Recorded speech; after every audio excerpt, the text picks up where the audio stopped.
Pre, bakit? Tanong ni Nate na pagkasagot ng tawag. Pauwi ka na, hindi ba?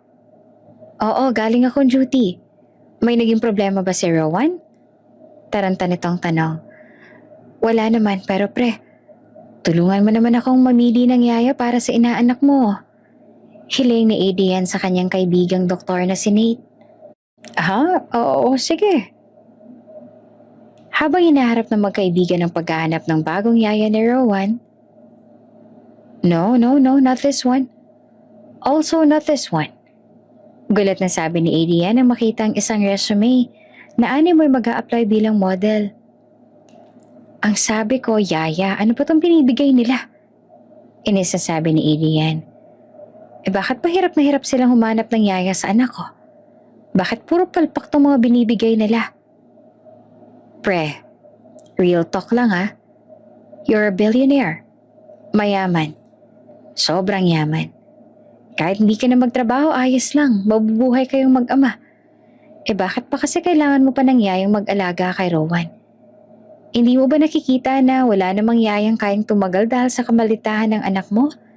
Dahil ang gusto niya, ikaw ang mag-alaga sa kanya. Diretsang sabi ni Nate. Huminto si Adrian sa pagbuklat ng mga resume. Sumulimpat ang tingin sa kaibigan. Nate, leave. Ngumisi si Nate. Pre, I'll leave. Pero hindi mo maaalis ang katotohanan na yon ang kailangan ng anak mo. Pre, wake up. It's been more than a year nang nawala si Rina. Kailangan ka ng anak mo. Alalahanin mo, hindi lang perang nagpapagana sa mundo. Hindi titigan nga sa mata si Rowan, hindi mo magawa tapos iaasa mo sa iba yung responsibilidad mo. Pre naman, maawa ka naman sa anak mo. Just leave. Mahinahon subalit may diin ang bigkas ni Adrian sa bawat salita. Okay. Wika ni Nate. Binitawan ang hawak na resume, sabay taas ang dalawa niyang kamay. Truth hurts, pre. Sinasabi ko to dahil inaalala kong inaanak ko. At inaalala rin kita. Huwag mong hintayin na lumayo ang loob ng anak mo sa'yo. Dahil pag dumating ang araw na yon, hindi na kita matutulungan dyan. Bago ka pa lang sa channel neto, ibang kwento ni Ate Jane, istorya mo, ikwento mo. Huwag kalimutang pindutin ang notification bell at subscribe button.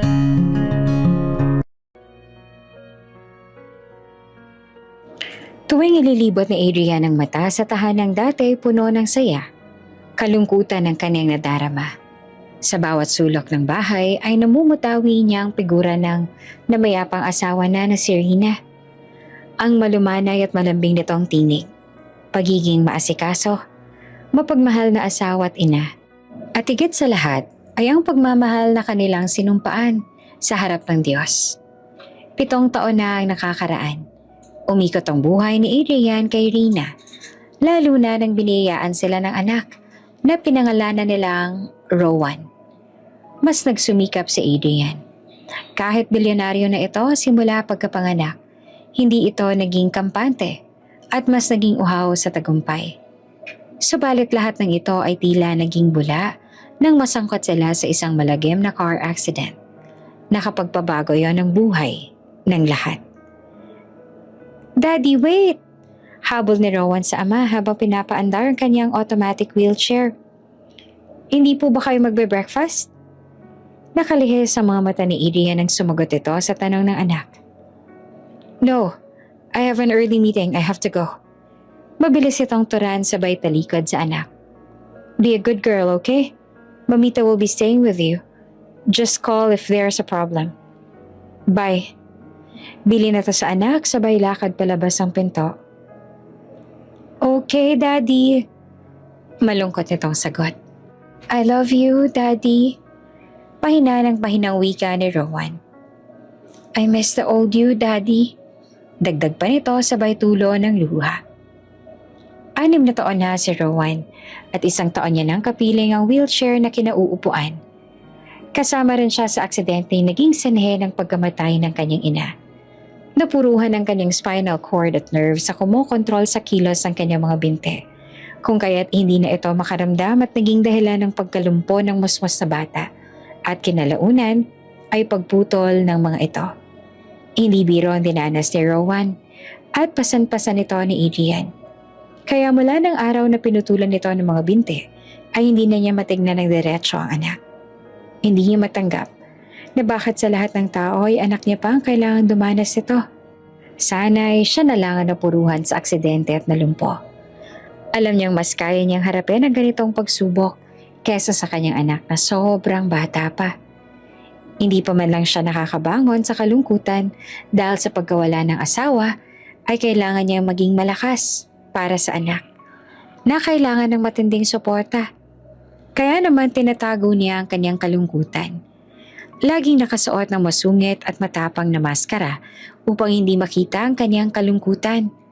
Subalit dahil din dito ay naaapektuhan na ang kanyang anak na nangungulila na sa dating siya. Nakarating na si Adrian sa opisina. Humahawi ang mga tao sa kanyang daraanan. Binabati siya ng magandang umaga, subalit tingin lang ang tugon niya. Sa tapat ng elevator, pigil ang paghinga ng mga empleyado dahil kasama nilang naghihintay si Adrian na magbukas ang pinto. Nagbukas na ang pinto nito. Mag-isa si Adrian pumasok at pagkasara ng pinto ng elevator ay tila ba doon palang makakahinga ang lahat. Takot at kaba ang kanilang nadarama dahil sa lakas ng presensya ni Adrian. Pagdating ni Adrian sa palapag ng kanyang opisina, halos tumalo ng puso ng kanyang sekretarya.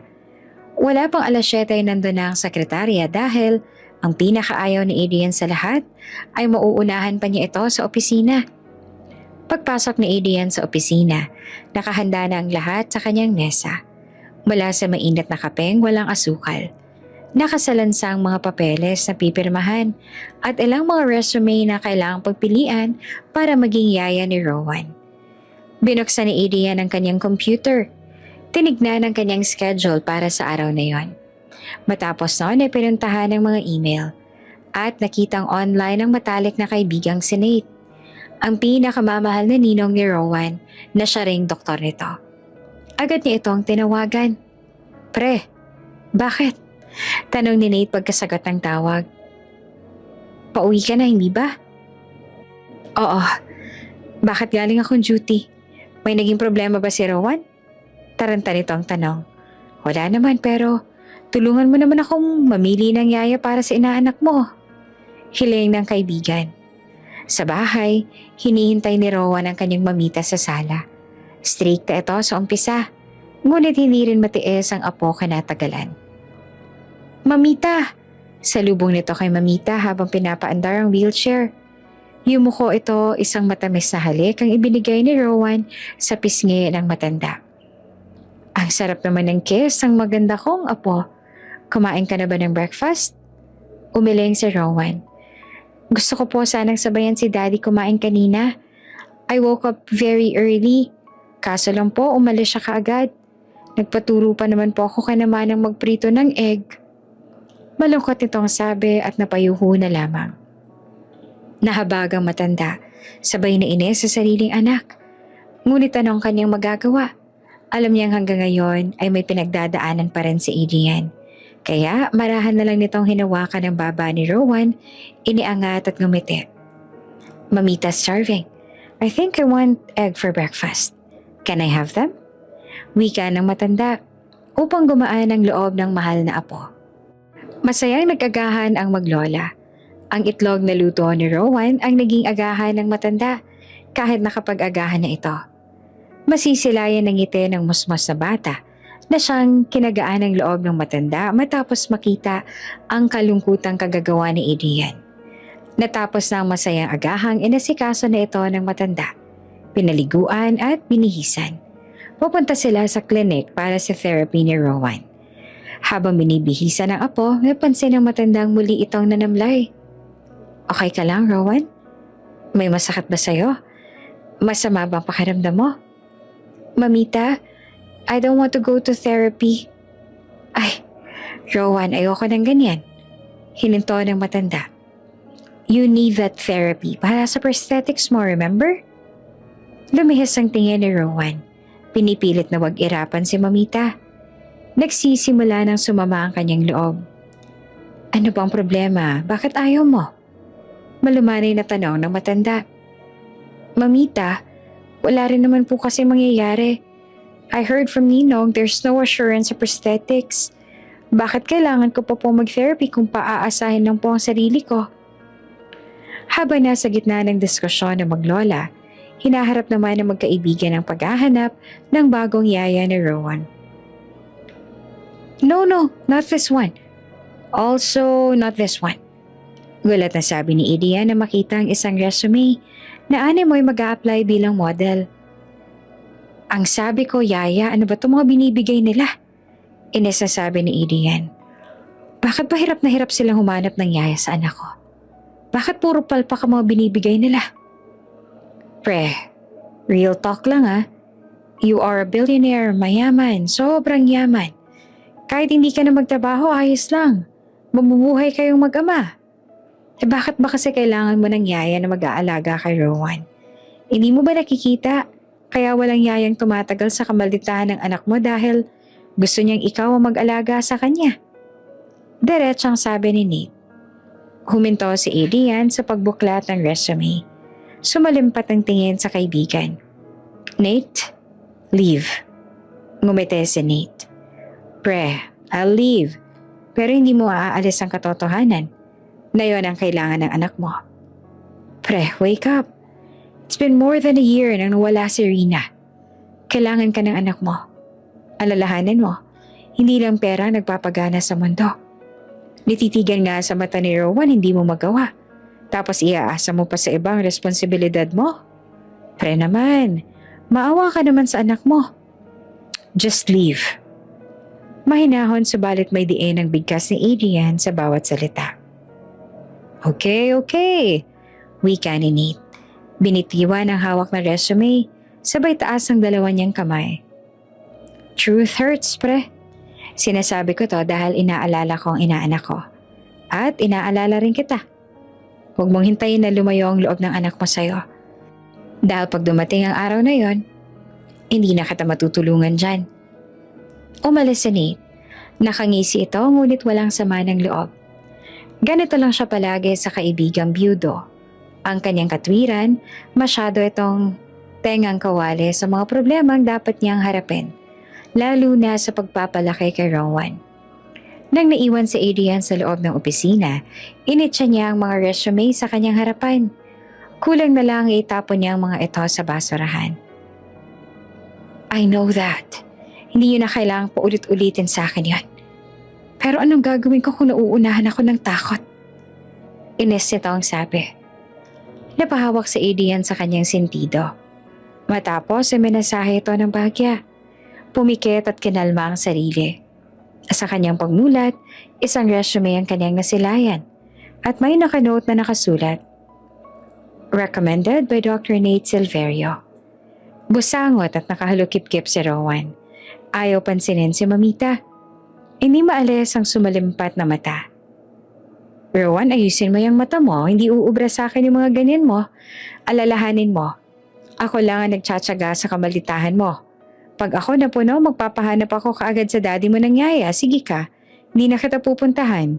Doon ka na sa bago mong yaya. Pananakot ng matanda. I don't want that. Masungat nitong sabi. O sige hala, ayusin mo ng mukha mo. Malapit na tayo sa clinic. Be a good girl sa therapist mo, okay? May otoridad na sabi ng matanda. Inayos ni Rowan ang mukha at pilit ng ngumiti. Pagbaba nila ng sasakyan, diretso lang ang tingin ni Rowan.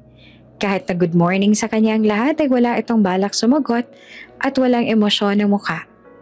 Kaya nababansagan siyang malditang bata ng mga tao doon.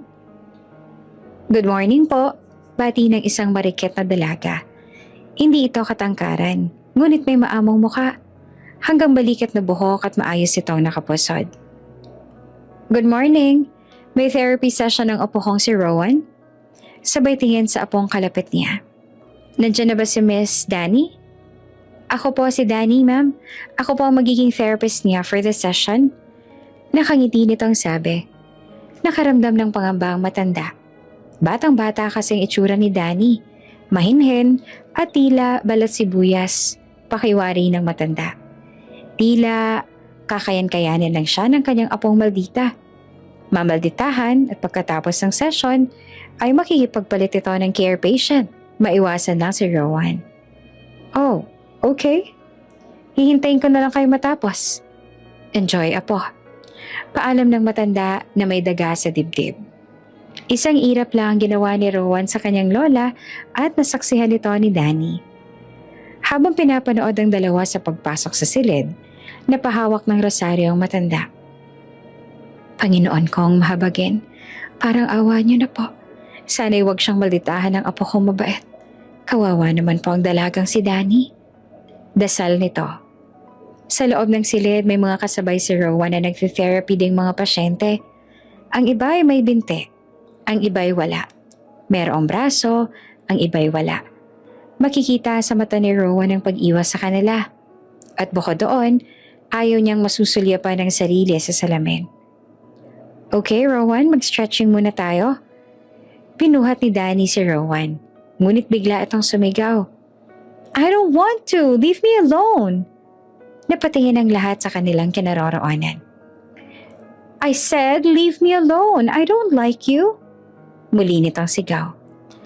Parang walang narinig si Danny. Patuloy niyang binuhat si Rowan at inalapag sa mat. Ang ibang pasyente na doon ay nagbulungan. Alam kasi nilang pag nagmamaldita na naman si Rowan. Ang ibang therapist naman na nandun ay nakatitig lamang kay Danny. Nahabag at naawa dahil napapunta sa kanya ang sutil na bata. Just follow me. Sabihin mo sa akin kung may nararamdaman kang masakit, ha? Wika ni Danny. Malumanay at may ngiti sa labi. Hindi mo ba ako narinig? I said, okay. Sigaw ni Danny na umalingaw-ngaw sa buong silid. Matapos ay biglang tumahimik. Yung right hand mo, i-reach mo. Yung left ear, then unti-unting pagpapatuloy nito sa pagsasalita. Ngunit hindi nagpatalo ang malditang bata. I said, ayoko nga dito. Sigaw ng walang kasing lakas ni Rowan. Napakagatlabi ang ilang therapist. Ang ilan ay suminghap.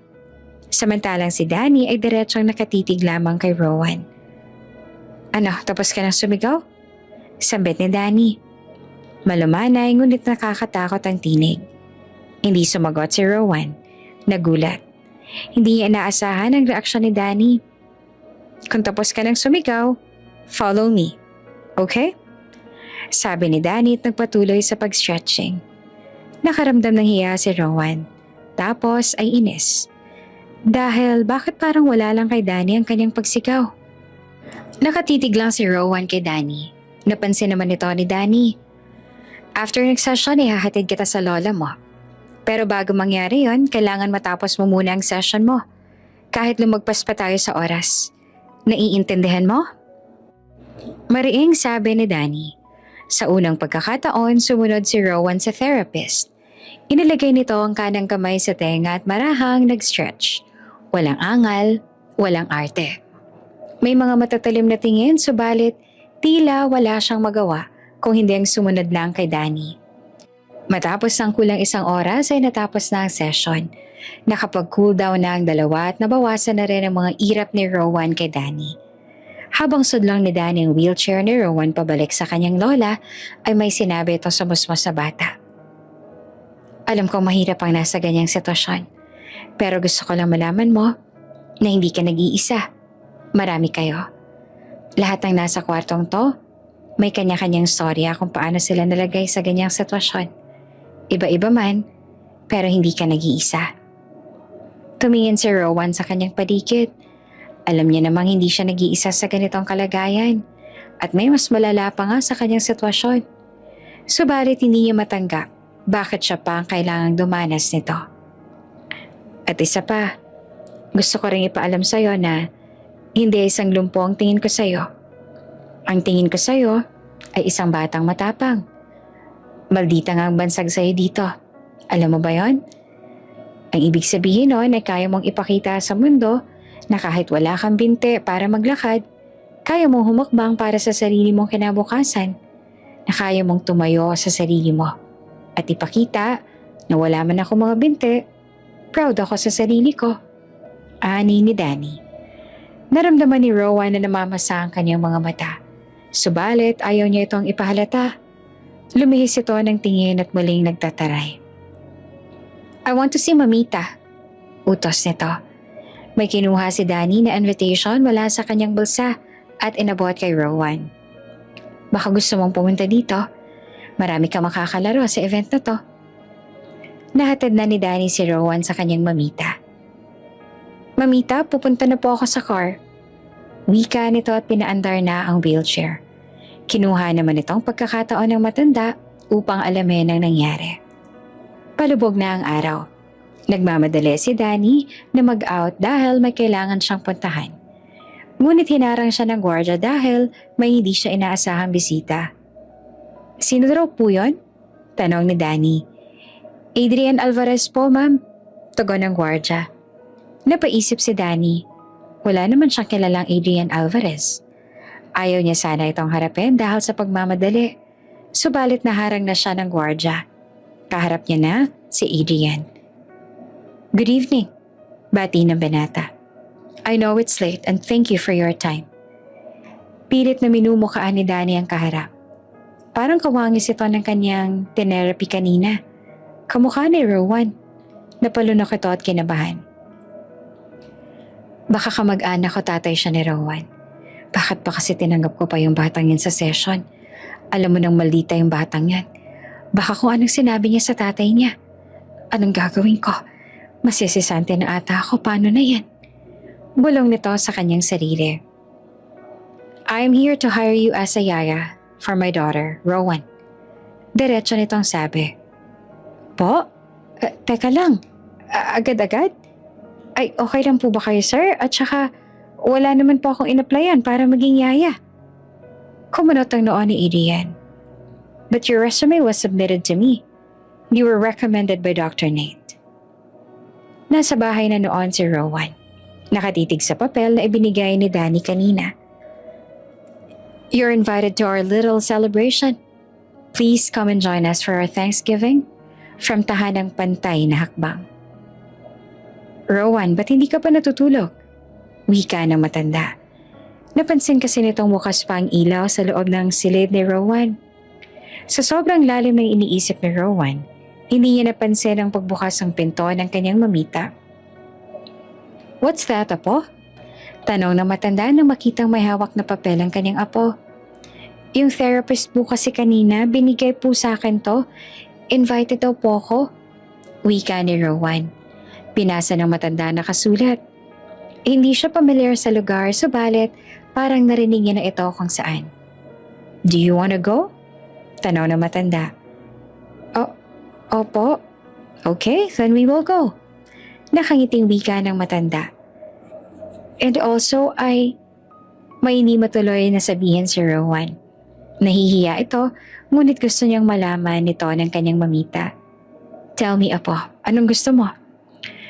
I want to know about Miss Danny. I want her to be my friend. Nate, alam kong nandyan ka. Sigaw ni Adrian habang kinalampag ang pinto. Teka lang, di naman makapaghintay. Gigibain mo bang pinto ko? Ines na sabi ni Nate. Pagbukas nito ay namumula si Adrian dahil sa magkahalong ines at hiya. Oh, ba't namumula ka? Nakatawang tanong ni Nate. Hindi mo ba ako papapasukin? Matapos ang ginawa mo sa akin? Isang malawak na ngiti ang gumuhit sa mukha ni Nate. So, na-meet mo na si Danny? She's cute, isn't she? Yes, mabilis na tugon ni Adrian. Sa totoo lang ay may angkin nitong ganda. Napansin naman ito kaagad ni Adrian, una pa lang silang magkaharap. Ngumiti si Nate na abot tenga. Tila may ibig sabihin na kahina-hinala. Alam nitong napansin ni Adrian ang ganda ni Danny at may tsansang humanga ito sa ganda ng dalaga. I met her kanina at napahiya ako dahil hindi pala siya nag-apply bilang yaya. Pero andun ang resume niya. May panote ka pang nalalaman na recommended by Dr. Nate, ah. Gigil na sabi ni Adrian. Bumuga na ang tawa sa bibig ni Nate. I got you, pre. Ganti-ganti lang yan para isa pa. I want you to know her. I want you to know other people, to make new friends. Girl na friends. Inisitang sabi. Pumasok na si Adrian sa loob ng bahay kahit walang sinasabi si Nate. Para itong bulkang sumabog sa Ines. Wait pre, hear me out. I really recommend Danny bilang yaya ni Rowan. Plus na lang kung magugustuhan mo siya. Pasensyosa siya. May kakaiba siyang technique para mapasunod ang mga bata. I always recommend her bilang therapist, lalo na sa mga makukulit kong pasyente. Lahat sila kayang-kaya ni Danny. She has the skills. Kaya ako na nagpasa ng resume niya. Plus, I know, she might be your type. Tinitigan ng masama ni Adrian ang kaibigan. Kaya biglang bumuelta si Nate. Ito seryoso na, sabay tikim. Suntok sa buwan yung ginawa ko. Pero tingnan mo nga naman. Pangalan ko pangalan nakita mo na nag-recommend, pinuntahan mo na kaagad para i-hire? Hindi ba good news yun? Hindi ka naman nahirapan na maghanap ng yaya ni Rowan. Don't get too full of yourself. Dahil hindi niya tinanggap ang offer ko. Kahit gaano pa yung kalaki ang magiging salary niya. Ines ni Adrian. At tandang-tanda niya ang bawat salitang binitiwan ni Danny sa kanya. Sir, ipagpaumanhin niyo po.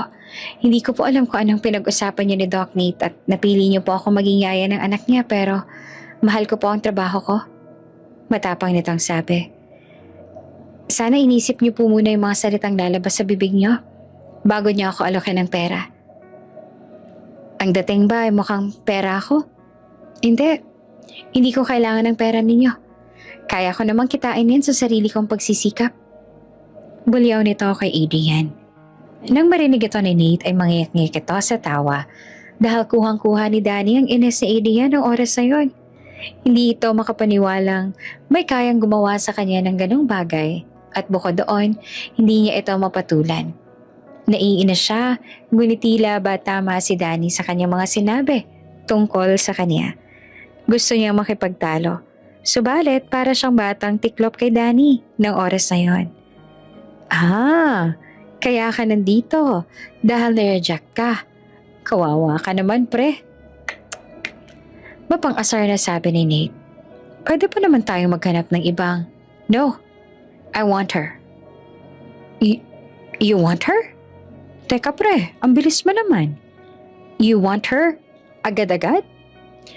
Let me be clear. I want her to be Rowan's yaya. Nothing more, nothing less. Itigil mo na nga yung pagiging malisyoso mo. Okay. So, bakit ako ang sinugot mo? Hindi ba dapat suyuin mo siya? You recommended her. So you will help me get her to this job. Understood? At nadamay pa nga, wika ni Nate. Nang gabi ring yon, tila naging investigador ang dalawa.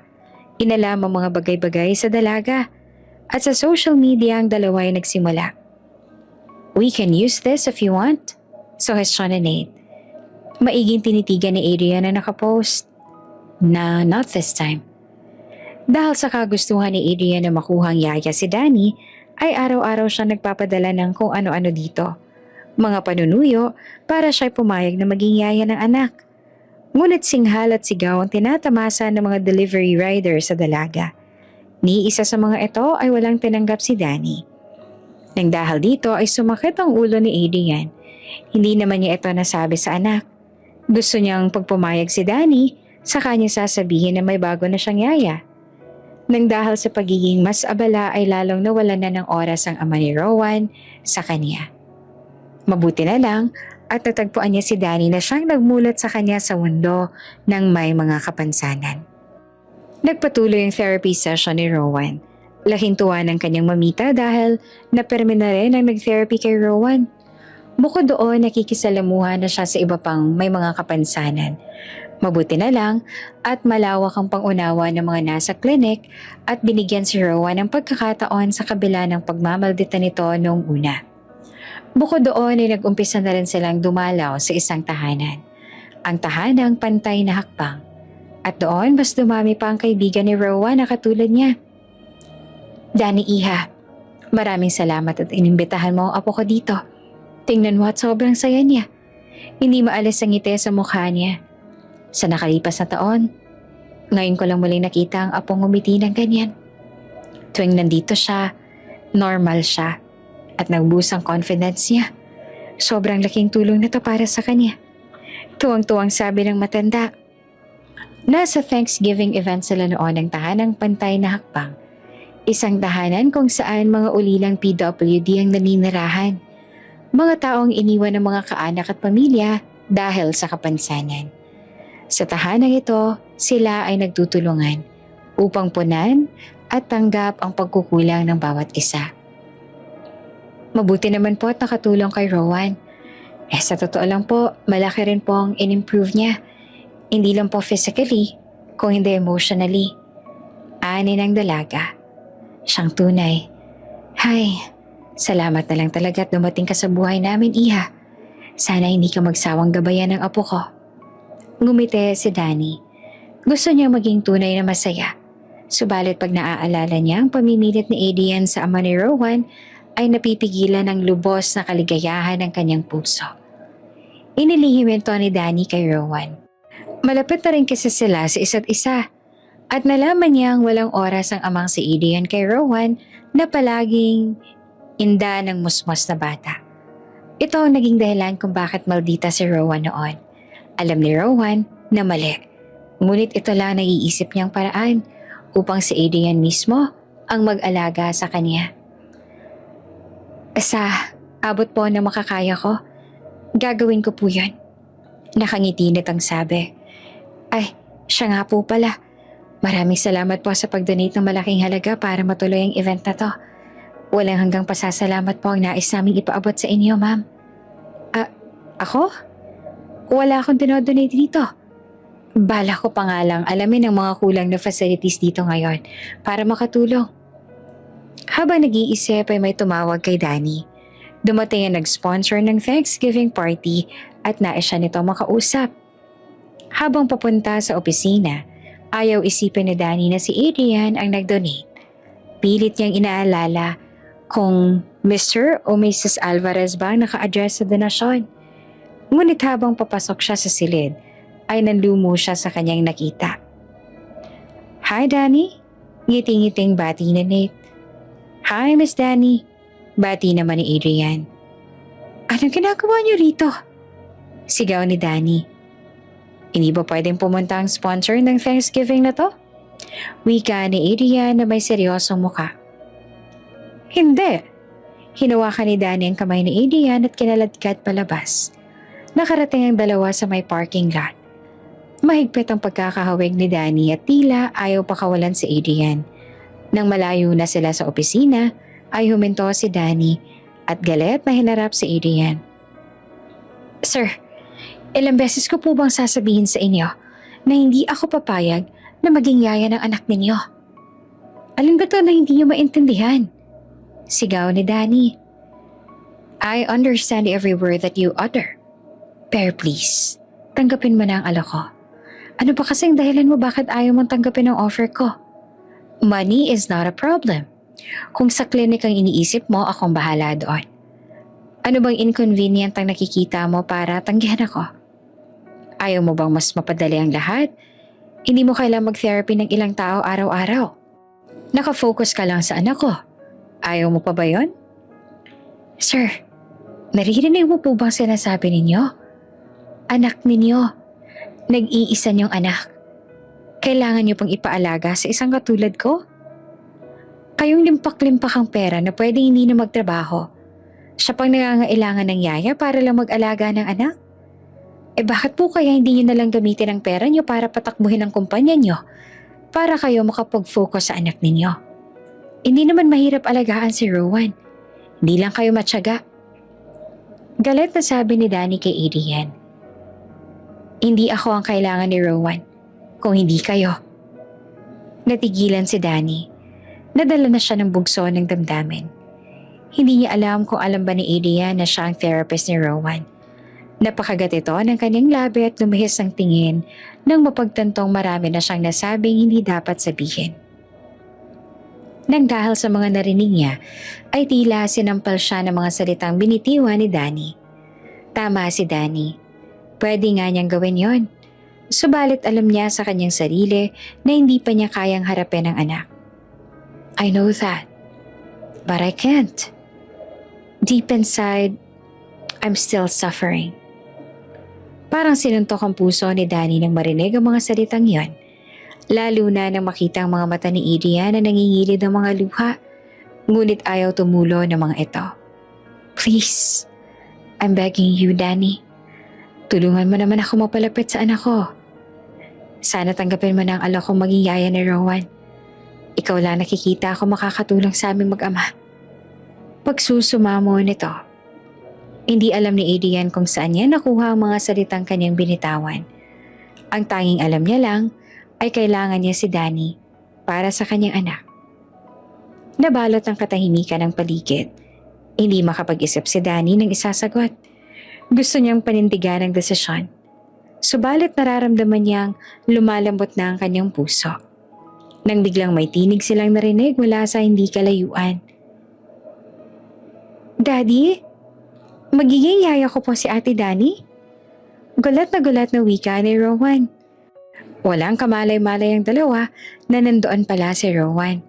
Kasama pa nito ang kanyang mamita. Kukunin ng dalawa ang mga regalo sa sasakyan para sa mga bata sa tahanan ng madatna nila ang pagtatalo ni na Adrian at Danny sa may parking lot. Mabilis na nag-isip si Adrian at ginamit ang pagkakataong yon para mapapayag si Danny. Yes, Rowan. I'm offering her to be your yaya. And I'm waiting for her to answer. Seryosong sambit ni Adrian. Nakatingin ang maglola kay Danny. Namumuo ang ines kay Adrian. Lumalim ang hinga ng dalaga. Nahahati ang kanyang puso. Nang bigla siyang hawakan ni Rowan ang kanyang mga kamay. Ate Danny, is that true? Ikaw po magiging yaya ko? Ibig sabihin palagi na po tayong magkasama at ikaw na po mag-aalaga sa akin? Wika ni Rowan at titig na titig sa dalaga. Sa hindi kalayuan nakatanaw naman si Nate. Nakangiti. Please, Danny. Grant Rowan's wish. Our time is running. Wika nito habang naluluha ang mga mata. Araw ng linggo, dala-dala ni Danny ang backpack na may lamang damit. Nasa pinto siya ng isang bahay. Matapos mag-doorbell ay narinig niya ang tinig ng isang batang babae. I'll open the gate! I'll open the gate! Gumuhit ang ngiti sa labi ni Danny. Alam niyang si Rowan ang nagsasalita. Sa tulong ni Nate ay mabilis na naproseso ang mga papel ni Danny. Wala na siyang nagawa dahil ng oras na hinawakan ni Rowan ang kanyang mga kamay ay parang yelong natunaw ang kanyang puso. Lumambot ito ng sobra at napoo nang wala sa oras. Narinig ni Danny ang pagbukas ng gate. Huminga ito ng malalim at gumiti. Subalit, hindi lang pala si Rowan ang nandoon. Hi! Welcome, Danny. Bati ni Adrian. Nairita man ay makita niya si Adrian ay ibinaling na lang ng dalaga ang tingin sa bata. Ate Danny! Masayang wika ni Rowan at nakaunat ang mga bisig upang yakapin si Danny. Habang nakayakap kay Rowan, nagtama naman ang mga mata ni Adrian at Danny. Wala pa ring emosyon si Adrian at diretso lang ang tingin sa dalaga. Nayumot si Danny kaya inirapan niya si Adrian. I'm very happy to see you again, wika ni Rowan habang nakayupo sa kanyang ate Danny. Hindi naman mapuknat ang ngiti ni Rowan. Ang sigla nito ay walang mapaglagyan. Hindi maubusan ng kwento si Rowan at ramdam mo ang saya ng musmos na bata. Natuwa ang mga kasambahay dahil ang malditang bata ay mukhang magbabago na. Pati si Mamita ay tuwang-tuwa dahil sa mga ngiti ni Rowan na ngayon niya lang muling nakita. Look at her, anak. Sobrang saya ng apo ko. At bumaling sa anak. Nakita ng matanda na titig din si Adrian sa dalawa. Ang mga mata nito ay nangungusap. Tila masaya dahil sa mga ngiti ni Rowan. Subalit, ang namamasa nitong mga mata ay hudyat ng inggit at panghihinayang. Anak, malumanay na wika ng matanda. Narinig ito ni Adrian, hindi ito tumingin sa ina. I choose to do this, kaysa hintayin ako ni Rowan na mag-heal. Alam ko mama ang gusto mong sabihin. I'll be fine. Mas gugustuhin kong mabaling na lang sa ibang atensyon niya kesa mahirapan siya. Lumipas ang mga araw hanggang sa naging linggo at mga buwan. Mas naging maayos ang kalusugan ni Rowan dahil sa pag-aalaga ni Danny. Tuluyan na nagbago ang malditang bata na siyang ikinatuwa naman ng lahat. Samantala, nangangapa naman si Dilim sa Adrian kung paanong mapapalapit sa anak. Maraming ginagawang paraan si Danny upang tulungan si Adrian. Subalit sa huli, nauuwi sa pagtatalo ang lahat. Ano yon, sir? Bakit bigla kayo nagka-meeting ng araw na yon? Hindi po ba ang usapan natin kayong sasama kay Rowan sa park? Sita ni Danny sa kanyang amo. Balak na lang mamasyal sa park. Sila lang mag-ama. Sabik na sabik si Rowan para sa araw na yon. Subalit biglang sinabi ni Adrian na kailangan niyang pumasok para sa isang importanteng meeting. Kitang-kita ang pagkadismaya ni Rowan. Ngunit inintindi niya ang ama. Pagkasabi ni Adrian ng malungkot na balita, bumalik si Rowan sa kanyang silid na may malungkot na mukha. I know, pero importante kasi yung meeting na yon. Hay nako, paano yan? Di nga. Hay nako sir, sa breakfast palagi ka nagmamadali. Sa dinner naman lagi kang madaling araw pag umuwi. Paano kayo magbabanding yan? Hay nako. Dismayado man ay walang magagawa ang dalaga. Sige na po, ako na pong bahalang sumama kay Rowan sa park. Gustong sumbatan ni Adrian si Danny. Subalit hindi naman niya matiis ang dismayadong mukha nito. Okay, fine. I'll talk to her later. Babawi ako kay Rowan. Promise. Dapat lang, sir. Masungit nito ang sabi. Hindi na napigilan ni Mamita na pumagitna sa pagtatalo ng dalawa at may kung anong napansin sa anak. You two, maghiwalay nga kayong dalawa para kayong aso't pusa. Sita ni Mamita na nandun din ang oras na yon. Tumikom ang bibig ni Danny at yumuko. Si Adrian naman ay umiwas ang tingin sa ina. Danny, puntahan mo na lang si Rowan sa room niya. Mabilis namang kumaripas ang lakad si Danny. At ikaw, halika nga rito, Adrian. Pero mama, papasok na. I don't care.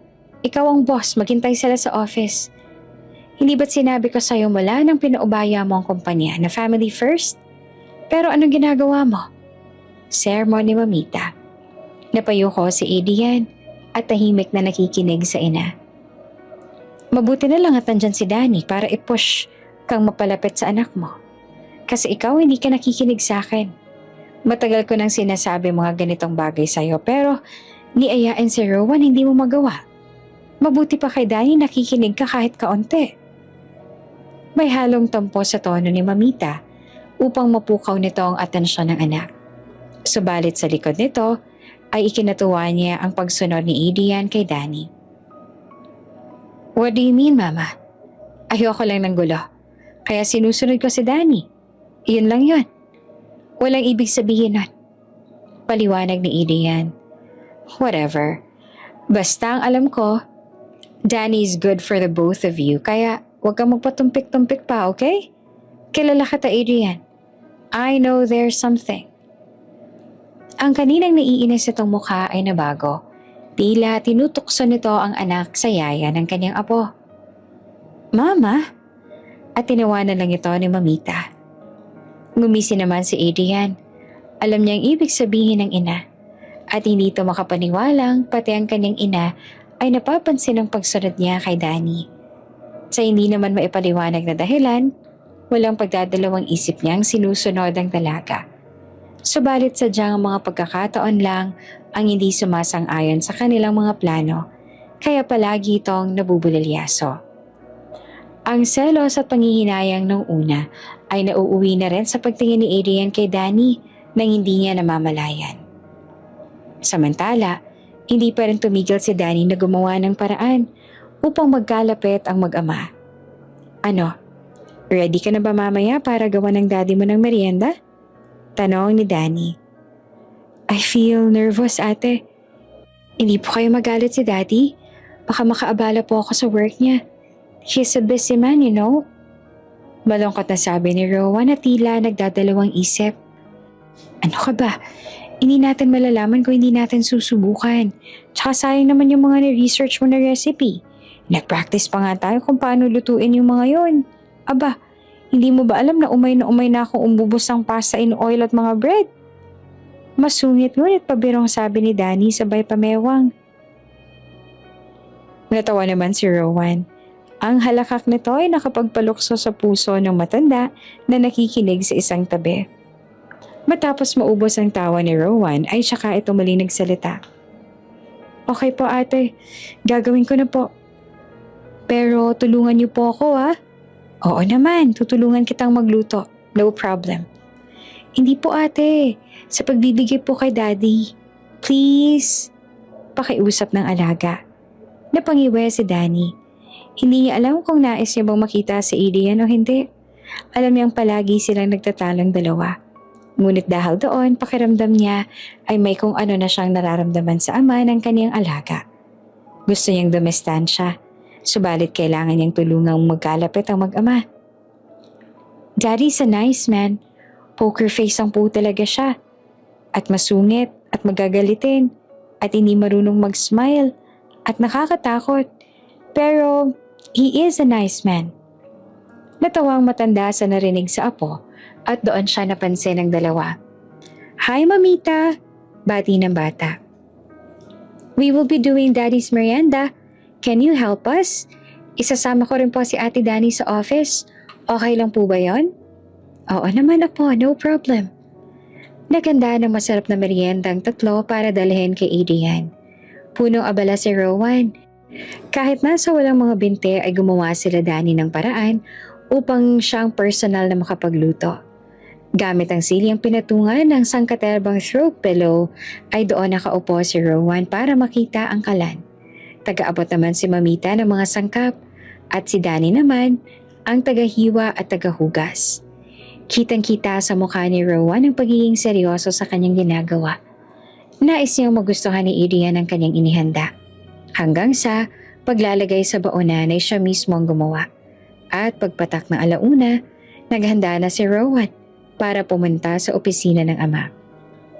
Sa bukana ng gusali, lahat ay bumabati sa kanila, lalo na kay Mamita na dating may-ari ng kumpanya. Makikitang siya ay talagang ginagalang ng lahat. Isang maaliwalas na ngiti ang palagi nitong tugon sa lahat nakabaliktaran naman ni Rowan. Napansin ito ni Danny kaya huminto ito sandali. Hindi naman sila napansin ni Mamita dahil abala ito sa pagkamusta sa mga empleyado. Rowan, sabi ni Danny sabay luhod sa harap ng bata. Bakit hindi kang humingiti sa kanila? Tingnan mo lahat sila nakangiti sa'yo. Napayo ko si Rowan. Kasi po, namumuo ang luha sa gilid ng mata ni Rowan. Tinititigan po nila ako dahil nasa wheelchair ako at putol po ang binti ko. Natahimik si Danny. Ramdam ang bigat na nararamdaman ng alaga. Kaya naman hinawakan nito ang maliit nitong kamay. Rowan, sabi ni Danny, diretso ang tingin sa mga mata ng musmos na bata. Alam mo ba kung bakit sila nakatingin? Umiling si Rowan. Hindi dahil kulang ka, kundi dahil may bago sila nakikita. At alam mo kung anong problema ng mga tao kapag may bago nakikita? Hindi nila alam kung paano tatanggalin ang mata nila. Nagtataka sila. Parang gusto nilang alamin o magtanong kung bakit ganon. Napasingot si Rowan.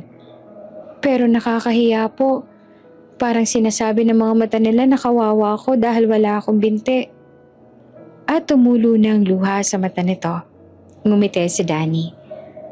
Naaalala mo ba mga bata sa tahanang pantay na hakbang? Tumango si Rowan. So una lang daw po yung hiya? Tama, sabi ni Danny. Kasi kapag tumagal, mapapansin mo. Pare-pareho lang kayong tao. Mas lumapit pa ito at may binulong. Lahat kasi tayo, umuutot ng mabaho. Natawa si Rowan. Nagkaroon ng itim na tinga sa ngipin. Nangungulangot at may laway na tumutulo kapag tulog. Humalakak na si Rowan. Kita mo? Sabi ni Danny. May pagkakatulad tayong lahat. Marami. Hindi ka nabawasan bilang tao dahil wala kang binte. Maganda ka, matapang ka. At kung tutuusin, mas malakas ka pa kaysa sa kanila. Dahil ikaw, kaya mong harapin ang mundo na walang binte. Nang dahil sa sinabi ni Danny, ay nagkaroon ng lakas ng loob si Rowan. Inangat nito ang kanyang ulo at unti-unting gumuhit ang ngiti sa kanyang mga labi. Nakarating na sila sa palapag kung nasaan ang opisina ni Adrian. Humiwalay ng landas si Mamita dahil dadaan daw muna siya sa dating opisina. Matapos silang batiin ng sekretarya ay pinaghintay muna sila sa labas dahil may kausap pa si Adrian. Diretso lang ang tingin ni Rowan. Nanlalamig ang mga kamay habang nakapatong sa kanyang hita ang baona ng kanilang dala. Ayos ka lang? Tanong ni Danny. Bakit parang kinakabahan ka na naman? Ate Danny, hindi ko pa rin po alam. Para po nagja-jump yung puso ko. Tapos po natutulala po ako. Paano po kung hindi mo gustuhan ni Daddy? Or magalit siya kasi dapat nasa house lang po ko. Shhh! Huwag mo isipin yun. Akong bahala. Nakangiting sabi ni Danny. Natapos ng meeting, may katagalan din silang naghintay. At nang pumasok na sila, ay nagulat si Adrian sa pagdating ng anak. Daddy, I brought you merienda. Masaya ngunit kabadang bati ni Rowan sa ama. Okay, you can leave that, then go home. Tura ni Adrian na hindi malang tinitignan ng anak. Abala ito sa kanyang computer dahil nagkataong marami itong iniintindi ng oras na yon. Napasinghap si Rowan. Pinaandar ang kanyang wheelchair at inilapag ang baon ng dala. Bakas ang matinding lungkot at pagkadismaya. Nanlaki ang mata ni Danny. Namumula ang mukha ng dahil sa galit. Ay hindi, sigaw ng dalaga. Ikaw tigilan mo yung ginagawa mo. Wika ni Danny na tinutukoy ang awang si Adrian. Tumaas naman ang kilay ni Adrian. What did you say? Ang sabi ko, tantanan mo yung ginagawa mo. At mas minulat pa ang mga mata. Inuutusan mo ba? Oo, inuutusan kita, Adrian Alvarez. Samahan mo kumain si Rowan ng merienda, kuha mo? Hindi naman makapaniwala si Rowan sa nasaksihan niya. Parang robot na sumunod ang kanyang ama kay Danny. Hindi niya akalaing Amazona pa lang kanyang yaya. Magkasama na sa mesa ang mag-ama. May konting tuwang naramdaman si Rowan. Tila ba naaalala niya yung panahong kasama niya pa ang kanyang mommy at sinosorpresa ang kanyang daddy sa opisina. Sabay-sabay silang kumakain ng merienda, nagkakwentuhan at nagtatawanan. Ipagmamalaki niya ang ilan niyang drawing sa kanyang daddy sabay pupurihin siya nito. Hanggang sa hindi na nito napansing may maliit na ngiting gumuhit sa kanyang labi dahil sa mga alaalang yon. Si Adrian naman nakaramdam ng pagkainis sa umpisa dahil anong karapatan ni Danny upang utusan siya. Ngunit sa kabila nito, otomatiko siyang sumunod sa dalaga. Habang kumakain, unti-unti niyang naaalala ang nakaraan. Tulad ni Rowan, mga panahong kompleto silang tatlo, masaya at nagtatawanan. Hindi naman makapaniwala si Danny sa kanyang nagawa. Kahit siya ay nagulat matapos niyang utusan ng among si Adrian at napasunod niya ito ng walang angal. Natakot din ito dahil baka sisantahin siya bigla ng kanyang inasta. Ngunit sa kabila nito, nang makita niyang sa wakas ay sabay na kumain ng mag-ama, tuwa ang pumalit sa kaba. At iniisip na kung sesisantahin man siya, ay ayos lang. Lalabas lang po ako. Paalam ni Danny. Rowan, tawagan mo lang ako kung may kailangan ka ha? Nasa may lobby lang ako. Enjoy! At isang matamis na ngiti ang iniwan ng dalaga sa mag-ama bago lumabas ang opisina. Kasing lamig mama ng yelo ang palad ni Danny nung oras na yon. Hindi pa rin naaalis ang pangambang baka ito na ang huling araw niya sa trabaho dahil sa kanyang ginawa. Kaya naman nag-umpisa na itong mag-scroll ng mga job offers sa iba't ibang websites bilang paghahanda. Sa loob ng opisina, tanging pagnguya lamang ni Rowan ang maririnig. Hindi alam ng mag-ama kung sino ang unang iimik. Hindi alam ni Rowan kung anong pwede niyang sabihin sa striktong ama. Gayon din si Adrian sa anak. hanggang sa lakas loob na nagsalita si Adrian. Rowan anak, I know this past year, we've been through a rough time. Panimula ni Adrian. Lumingon naman si Rowan at nakinig sa ama. Alam ko namang nag-reach out ka sa akin at ako lang tong lumalayo. Kahit musmus na bata pa lamang si Rowan, ay naiintindihan niya ang nais ipahiwatig ng ama. Kahit siya ay gusto ring humingi ng tawad dahil sa kanyang pagiging maldita. Subalit doon lang siya nakikita ni Adrian. Doon lang siya nabibigyan nito ng atensyon. I know sorry is not enough. At masyado ka pang bata para pasanin ng ganitong problema. Just give me more time. Pero nangangako ako mula sa araw na to. Unti-unti kong gagampanan ng pagiging tatay ko. Pasensya ka na anak ha, kung ngayon lang si daddy na tauhan. Ang mga luhang naipon na tuluyan ng umagos. Akala niya ay natuyo na ang mga ito.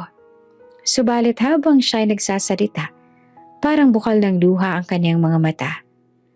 Walang salitang magbubulala si Rowan. Bata pa siya at hindi niya alam ang sasabihin. Ngunit saya lang ang kanyang nararamdaman. Pero hindi niya maintindihan kung bakit siya umiiyak. Daddy ko, umiiyak na tang sabi. Pinaandar niya ang kanyang wheelchair at niyapos ang ama sa abot ng kanyang makakaya. Sorry din po daddy sa pagiging bad ko. Daddy, I love you. I love you din anak. At sorry.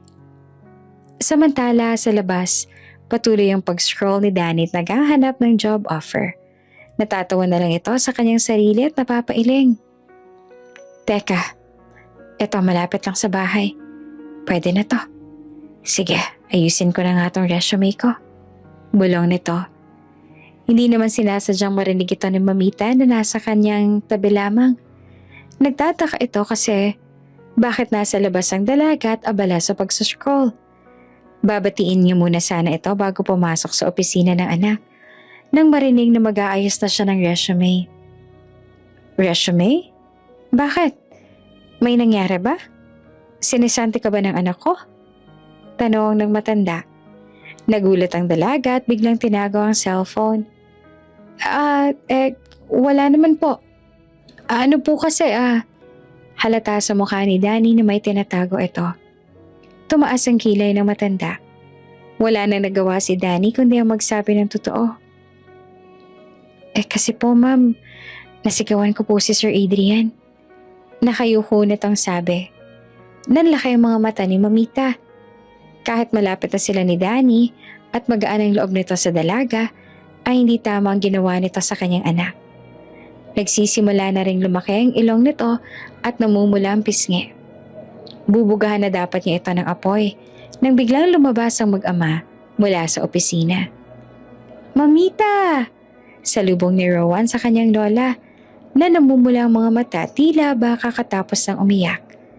Nabaling ang kanyang tingin sa apo at pinagpaliban muna ang galit sa dalaga. Mama, kasama ka rin po pala nila. Bati naman ni Adrian na maaliwalas ang mukha, ngunit katulad ni Rowan ang mga mata. What happened? Bakit ganyan ang mga mata ninyo? Pagtataka ng matanda. Si Ate Danny po kasi pinaiyak si Daddy. Pinagalitan po ni ate si Daddy kasi busy po si Daddy kanina. Hindi niya po ako pinapansin. Pero ang galing ni ate kasi isang sigaw lang po niya kay Daddy, nilapitan niyo po ako at sabay po kami nagmerienda. Kwento ng musmos na bata. Oh, really? Namanghang matanda. Ngayon alam niya na kung bakit sumigaw si Danny. Mabuti na lang at hindi niya ito pinagalitan kanina. Pagkatapos ano nangyari? At ikinuwento na nga ni Rowan ang mga nangyari sa kanyang lola. Mula sa paghingi ng tawad ni Adrian at lalo na nang sabay silang umiiyak. Habang nagkakwentuhan ng maglola at hindi alintana kung sila ay nasa lobby ng opisina, ay nilapitan ni Adrian si Danny. Danny, alam mo kasi, Sir, sorry po sa ginawa ko kanina. Promise hindi na po mauulit. Huwag niyo po muna akong sisantehin. Kahit next month niyo na po ako sisantehin, okay lang. Maghahanap po muna ako ng trabaho. Hindi po kasi ako pwedeng mawalan ng trabaho. Sorry po talaga, sir. Sunod-sunod na sabi ni Danny na halos lumuhod pa sa harapan ng amo. Sa unang pagkakataon ay tumawa si Adrian. Natigilan ang lahat, kahit sina Mamita at Rowan. Pati ang sekretary nito nasa gilid ay napasulyap nang marinig ang tawa ni Adrian. It's okay, Danny. Ako dapat ang mag-sorry sa'yo. At thank you. Dahil kung hindi mo yung ginawa kanina, hindi ako matatauhan. Nagulat ang lahat sa sinabi ni Adrian. Hindi naman ito alintana ni Adrian at bumaling ito sa kanyang sekretarya. Cancel all my meetings for the next 3 days. No calls, no emergency meetings. Gusto ko magkaroon kami ng quality time ng anak ko. Wika ni Adrian. Makalipas ang 3 araw, paalis na si Danny sa tahanan ng pantay na hakbang. Sa 3 araw kasing magkasama ang mag-ama, ay binigyan ni Adrian si Danny ng 3 araw ding day off. Palabas na ito sa tahanan nang may napansin itong parating na sasakyan. Rowan! Wika nito na punong-puno ng pagkasabik na makita ang alagang dumungaw sa sasakyan. Hindi lamang si Danny ang sadya ng mag-ama, pati na rin ang mga kaibigan ni Rowan sa tahanan. May dala silang mga laruan, pagkain at munting regalo para sa lahat. Maraming salamat po sir sa pagbisita at pagdadala niyo po ng mga gamit para sa mga bata. Malaking bagay po sa kanila ang lahat ng to. Pasasalamat ni Danny habang nakatanaw sila kay Rowan at sa mga bata habang naglalaro. Wala yon, simpleng bagay lang ang mga yan. At si Rowan ang nagplano ng lahat ng to. Sabi niya kasi, malapit sa puso mo ang mga batang yan. Ani ni Adrian. Ngumiti naman si Danny, hinawi ang buhok. Nagagalak ang kanyang puso dahil may mabuting taong tumutulong sa tahanang kanyang naging kanlungan sa matagal na panahon. At hindi niya akalaing may busilak palang puso si Adrian. If you don't mind, bakit ka nasa lugar na to? You are not one of them. You know what I mean? Lakas loob na tanong ni Adrian. Hindi naman po kasi ako talaga nakatira dito. Kung hindi yung kapatid ko po. Kaso, naging guardian angel ka na siya. Nakangiti ngunit naluluhang sabi ni Danny. May kapatid si Danny na may kapansanan. Ipinanganak itong walang binti. Kaya naman mula nung mga bata pa sila ay pasan na palagi ni Danny ang kapatid na si Danilo. Bukod dito, pinagkaitan din sila ng magandang buhay. Lasinggero ang kanilang ama at sugarol naman ang kanyang ina. Sa murang edad, natuto si Danny mamalimos kasamang kapatid. Hanggang sa nakita sila ng tagapamahala ng tahanan at inalok kung nais ba nilang manirahan sa tahanan. Noong una tinanggihan nila ang alok dahil magagalit panigurado ang kanilang mga magulang. Subalit hindi naglaon ay pumayag na rin si Danny para sa kapakanan ng kaniyang kapatid na si Danilo. Hindi man sila inobliga ay pinagtrabahuan nila ang pamamalagi sa tahanan. Nanulungan si Danny sa kusina. Si Danilo naman ay tagalinis sa tahanan kahit siya ay may kapansanan. May taglay ring talino ang dalawa kaya hindi sila nahirapan sa eskwela. Tahimik lang namumuhay ang magkapatid. Hanggang isang araw ay nagpakita ang kanilang ama sa tahanan. Nanghihingi ng pera. Binata't dalaga na sila noon at alam na kung kailan lalaban. Sa pagkakataong yon ay ipinagtanggol ni Danilo ang kapatid na si Danny kung kaya't siya ay nawala ng buhay dahil nasa impluwensya pala ng droga ang kanilang ama noong araw na yon. Kahit wala siyang binti, kitang-kita ko ng araw na yon kung paano niya ako pinagtanggol kay tatay. Kung paano niya hinagis ang sarili niya para salagin yung saksak na para dapat sa akin. Hindi lang isa, kung hindi ang daming saksak. Hindi niya ako dayaang madaplisan ni isang beses hanggang sa mawala siya ng buhay. Kaya pinangako ko sa sarili ko na tutulong ako dito sa tahanan. At kapag may pagkakataon akong tumulong sa taong katulad niya, Gagawin ko. Dahil alam kong yun ang gusto niya. Tumulo man ang luha ay may ngiti sa kanyang labi. Masakit man ang nangyari ay nananatili pa rin buhay ang pinakamamahal niyang kapatid sa kanyang puso. Natulala si Adrian sa narinig. Ngayon, alam niya na kung bakit gano'n na lang katapangan at katatag ni Danny. Mas naging malinaw na ang paghanga nito sa dalaga. At habang patuloy ang pakikinig niya ng kwento ng dalaga, ay may kung ano siyang naramdaman sa kanyang puso. Hindi pagbilis ang tibok. Kung hindi, panatag at payapa. Pakiramdam niya ay hindi siya kailanman huhusgahan at pwede niyang ipakita ang tunay niyang pagkatao. Pwede siyang maging mahina sa harap ni Danny na hindi siya huhusgahan. Pero, pwede siyang maging si Adrian na normal na tao at nasasaktan. Pangalawang beses pa lang niya itong naramdaman sa kanyang tanang buhay. Hindi siya maaaring magkamali sa kanyang nararamdaman. Subalit biglang nagdalawang isip si Adrian. Dahil baka hindi pag-ibig ang kanyang nararamdaman kung hindi pangungulila lang sa kanyang asawa. Pagkatapos makipaglaro ni Rowan, ay umuwi na rin ang mag-ama kasama si Danny. Makikita sa mukha ni Rowan na sabik ito kay Danny. Walang katapusan ang kwento nito at hindi mapuknat ang mga ngiti. Ate Danny, thank you po. Kung hindi po dahil sa inyo, hindi po ulit kami magkakasama ni Daddy. Thank you po. Wika ni Rowan kay Danny matapos niya itong liguan at bihisan para matulog.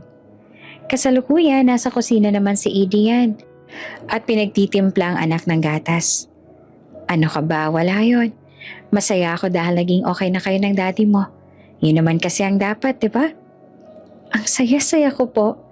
Alam mo po, Ate Danny, mommy na lang talaga ang kulang at happy family na kami ulit. Pwede po ba kitang maging mommy, Ate Danny? Nanlaki ang mata ni Danny. Sabay na mula ang mukha na tila kamatis. Ano? Taranta nitong sabi. Ang sabi ko po, pwede po ba kayang maging mommy kita? Inosenteng wika ni Rowan. Namawis bigla si Danny kahit naka-aircon naman ang buong silid. Hindi niya alam kung anong isasagot sa tanong ng alaga. Hindi rin niya alam kung bakit nangingit-ngit ang kanyang mga pisngi. Bigla niya rin itong hinawakan at piniga ang kanyang muka. Ate Danny, ayos ka lang po ba? Pagtataka ni Rowan sa reaksyon ni Danny. Inalis niya ang kamay sa pisngi at nagdahilan sa paslit. Ano kasi? Biglang sumakit yung ipin ko. Kaya ako piniga yung pisngi ko.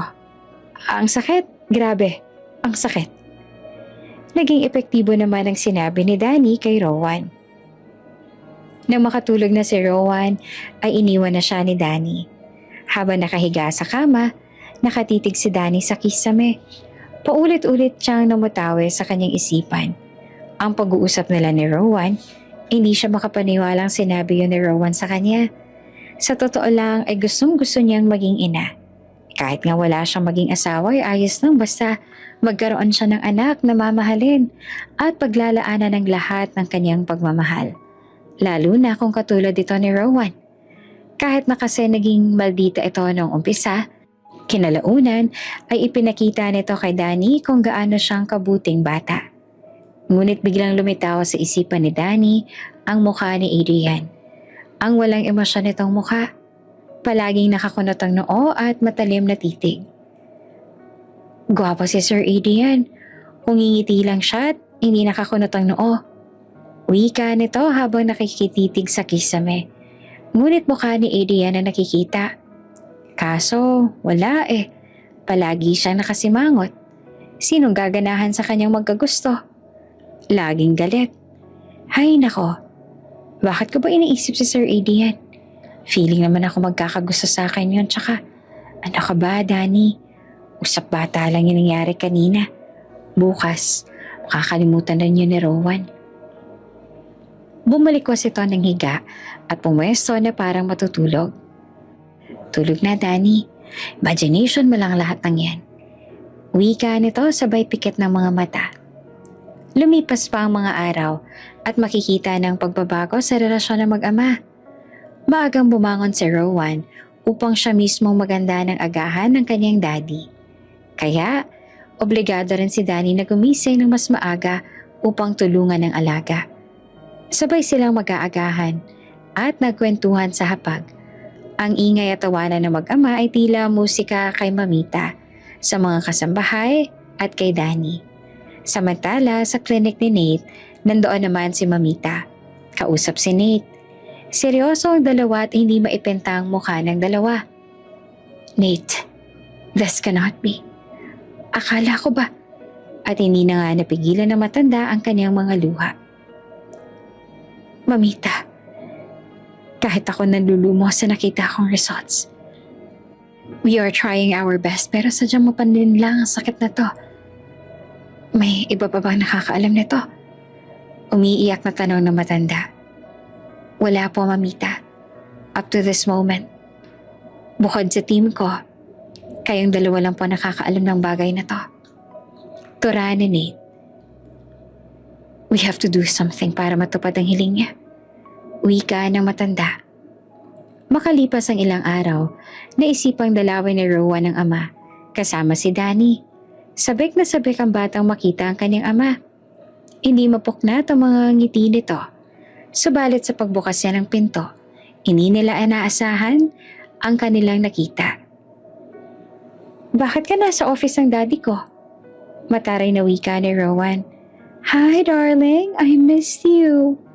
Wika ng isang babae na tila may makapal na espalda sa mukha dahil sa makeup. Hahalik sana ito kay Rowan, subalit umalis ito at pinaandar ang kanyang wheelchair pasulong. Naiwan naman sa ere ang nguso ni Sofia na dadampi dapat sa pisngi ng bata. Sa isang iglap, muling lumabas ang pagkamaldita ni Rowan. I don't miss you. Mataray nitong sabi sabay irap. Sumitsit si Danny. Hindi niya nagustuhan ang inasal ng alaga. Lumalim ang buntong hininga ni Rowan sabay sabing, okay, fine. Nakaismid itong anit, pinaandar muli ang wheelchair paharap kay Sofia. Hi, Tita Sofia. Wika nito sa labas sa ilong at halatang labag sa loob. Hi, I'm Sofia, Adrian's girlfriend. Pagmamalaki nitong sabi. Sabay tingin kay Danny mula ulo hanggang paa. Si Sofia ay isa sa mga shareholders ng kumpanya at hayagan ang gusto nito kay Adrian. Subalit kahit anong pagpapakita nito ng motibo kay Adrian ay wala itong interes sa kanya. Napatingin naman si Danny kay Sofia. Teka, ako bang kinakausap mo? Wika ng dalaga sa kanyang isipan. At kung ako man ang kinakausap niya, ano naman ang pakaalam ko kung girlfriend siya ni Sir Adrian? Tinanong ko ba? Di saksak niya sa namumutok niyang bibig si Sir. Pagkasyahin niya si Sir sa bibig niya. Nagulat si Danny sa kanyang sinasabi sa kanyang sarili. Nagtataka dahil bakit nakakaramdam siya ng inis. Umismid naman si Rowan at may bigla itong naisip. Ngumiti ito na nakakaloko at tumingin kay Sofia. Si Danny naman ay ngumiti na lang ng pilit. Hindi niya alam kung bakit kailangan pang sabihin yun ni Sofia sa kanya. Nakaramdam tuloy ito ng pagkainis. O pwede rin namang nagselo siya ng kaunti. Hindi pa rin mapuknat ang titig sa kanya ni Sofia. Tila inaabangan kung ano ang kanyang isasagot. Hanggang sa hindi na nakatiis ang makati nitong dila. And you are? My new mommy, sabat ni Rowan. Nahinto ang dalawa. Sabay na tumingin sa bata. Abotenga naman ang ngiti ni Rowan na para bang nanalo sa isang diskusyon. New mommy! Sigaw ni Sofia. Yes, you heard it right. She is my new mommy. Ngiting-ngiting sabi ni Rowan. Lumapit ito kay Danny at hinawakan ng kamay ng dalaga. Habang pinoproseso ni Danny at Sofia ang mga sinabi ni Rowan, ay siya namang pagbukas ang pinto at pumasok si Adrian. Nakita niyang magkakaharap ang tatlo. Anong nangyayari rito? I'm just introducing my new mommy to Tita Sofia, Daddy. Pagmamalaki ni Rowan sa kanyang ama. Imbes na madismaya ay natawa pa si Adrian at sinakyan ng kalokohan ng anak. Han, di niyo naman kasi sinabing bibisita kayo. Kung alam ko lang, tinipon ka sana lahat ng staff para ipakalala ka. Ngiti-ngiting sabi naman ni Adrian. Nilapitan niya si Danny at niyakap at hinalikan sa noo. Teka lang, ano nangyayari dito? Nananaginip ba ako? Wika ni Danny sa kanyang sarili. Nagsimula ng totohanin ni Adrian ang birong ginawa ng kanyang anak. Hindi niya rin alam kung kailan nagsimula. Subalit pakiramdam niya oras na para muling buksan ang kanyang puso. Hindi mahirap mahalin si Danny. Alam niyang higit kanino man ay mahal na mahal din nito ang kanyang anak. Kaya naman isang araw, humingi lang ng permiso si Adrian kay Rowan kung pwede ba niyang ligawan ang kanyang yaya na si Danny. Off noon ni Danny.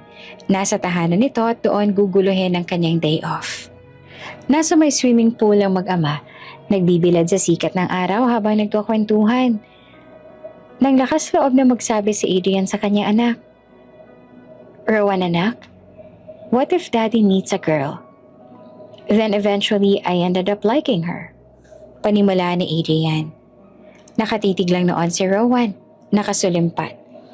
Nakaramdam tuloy ng takot si Adrian. Kinakabahan nito dahil alam niyang hindi ito magiging madali sa kanyang anak. Subalit ayaw naman niyang magsinungaling dito. Namamawis man ng palad ay hinawakan ni Adrian ang kamay ni Rowan. Alam ko magiging mahirap to para sa'yo. Lalo na't you love your mommy so much. Pero hindi ko rin alam kung paano nagsimula to. And I think she can take good care of you without replacing your mommy in your heart. Kumala sa pagkakahawak si Rowan. Sumandal at humalukip-kip. If it's not Ate Danny, then I won't like her a bit.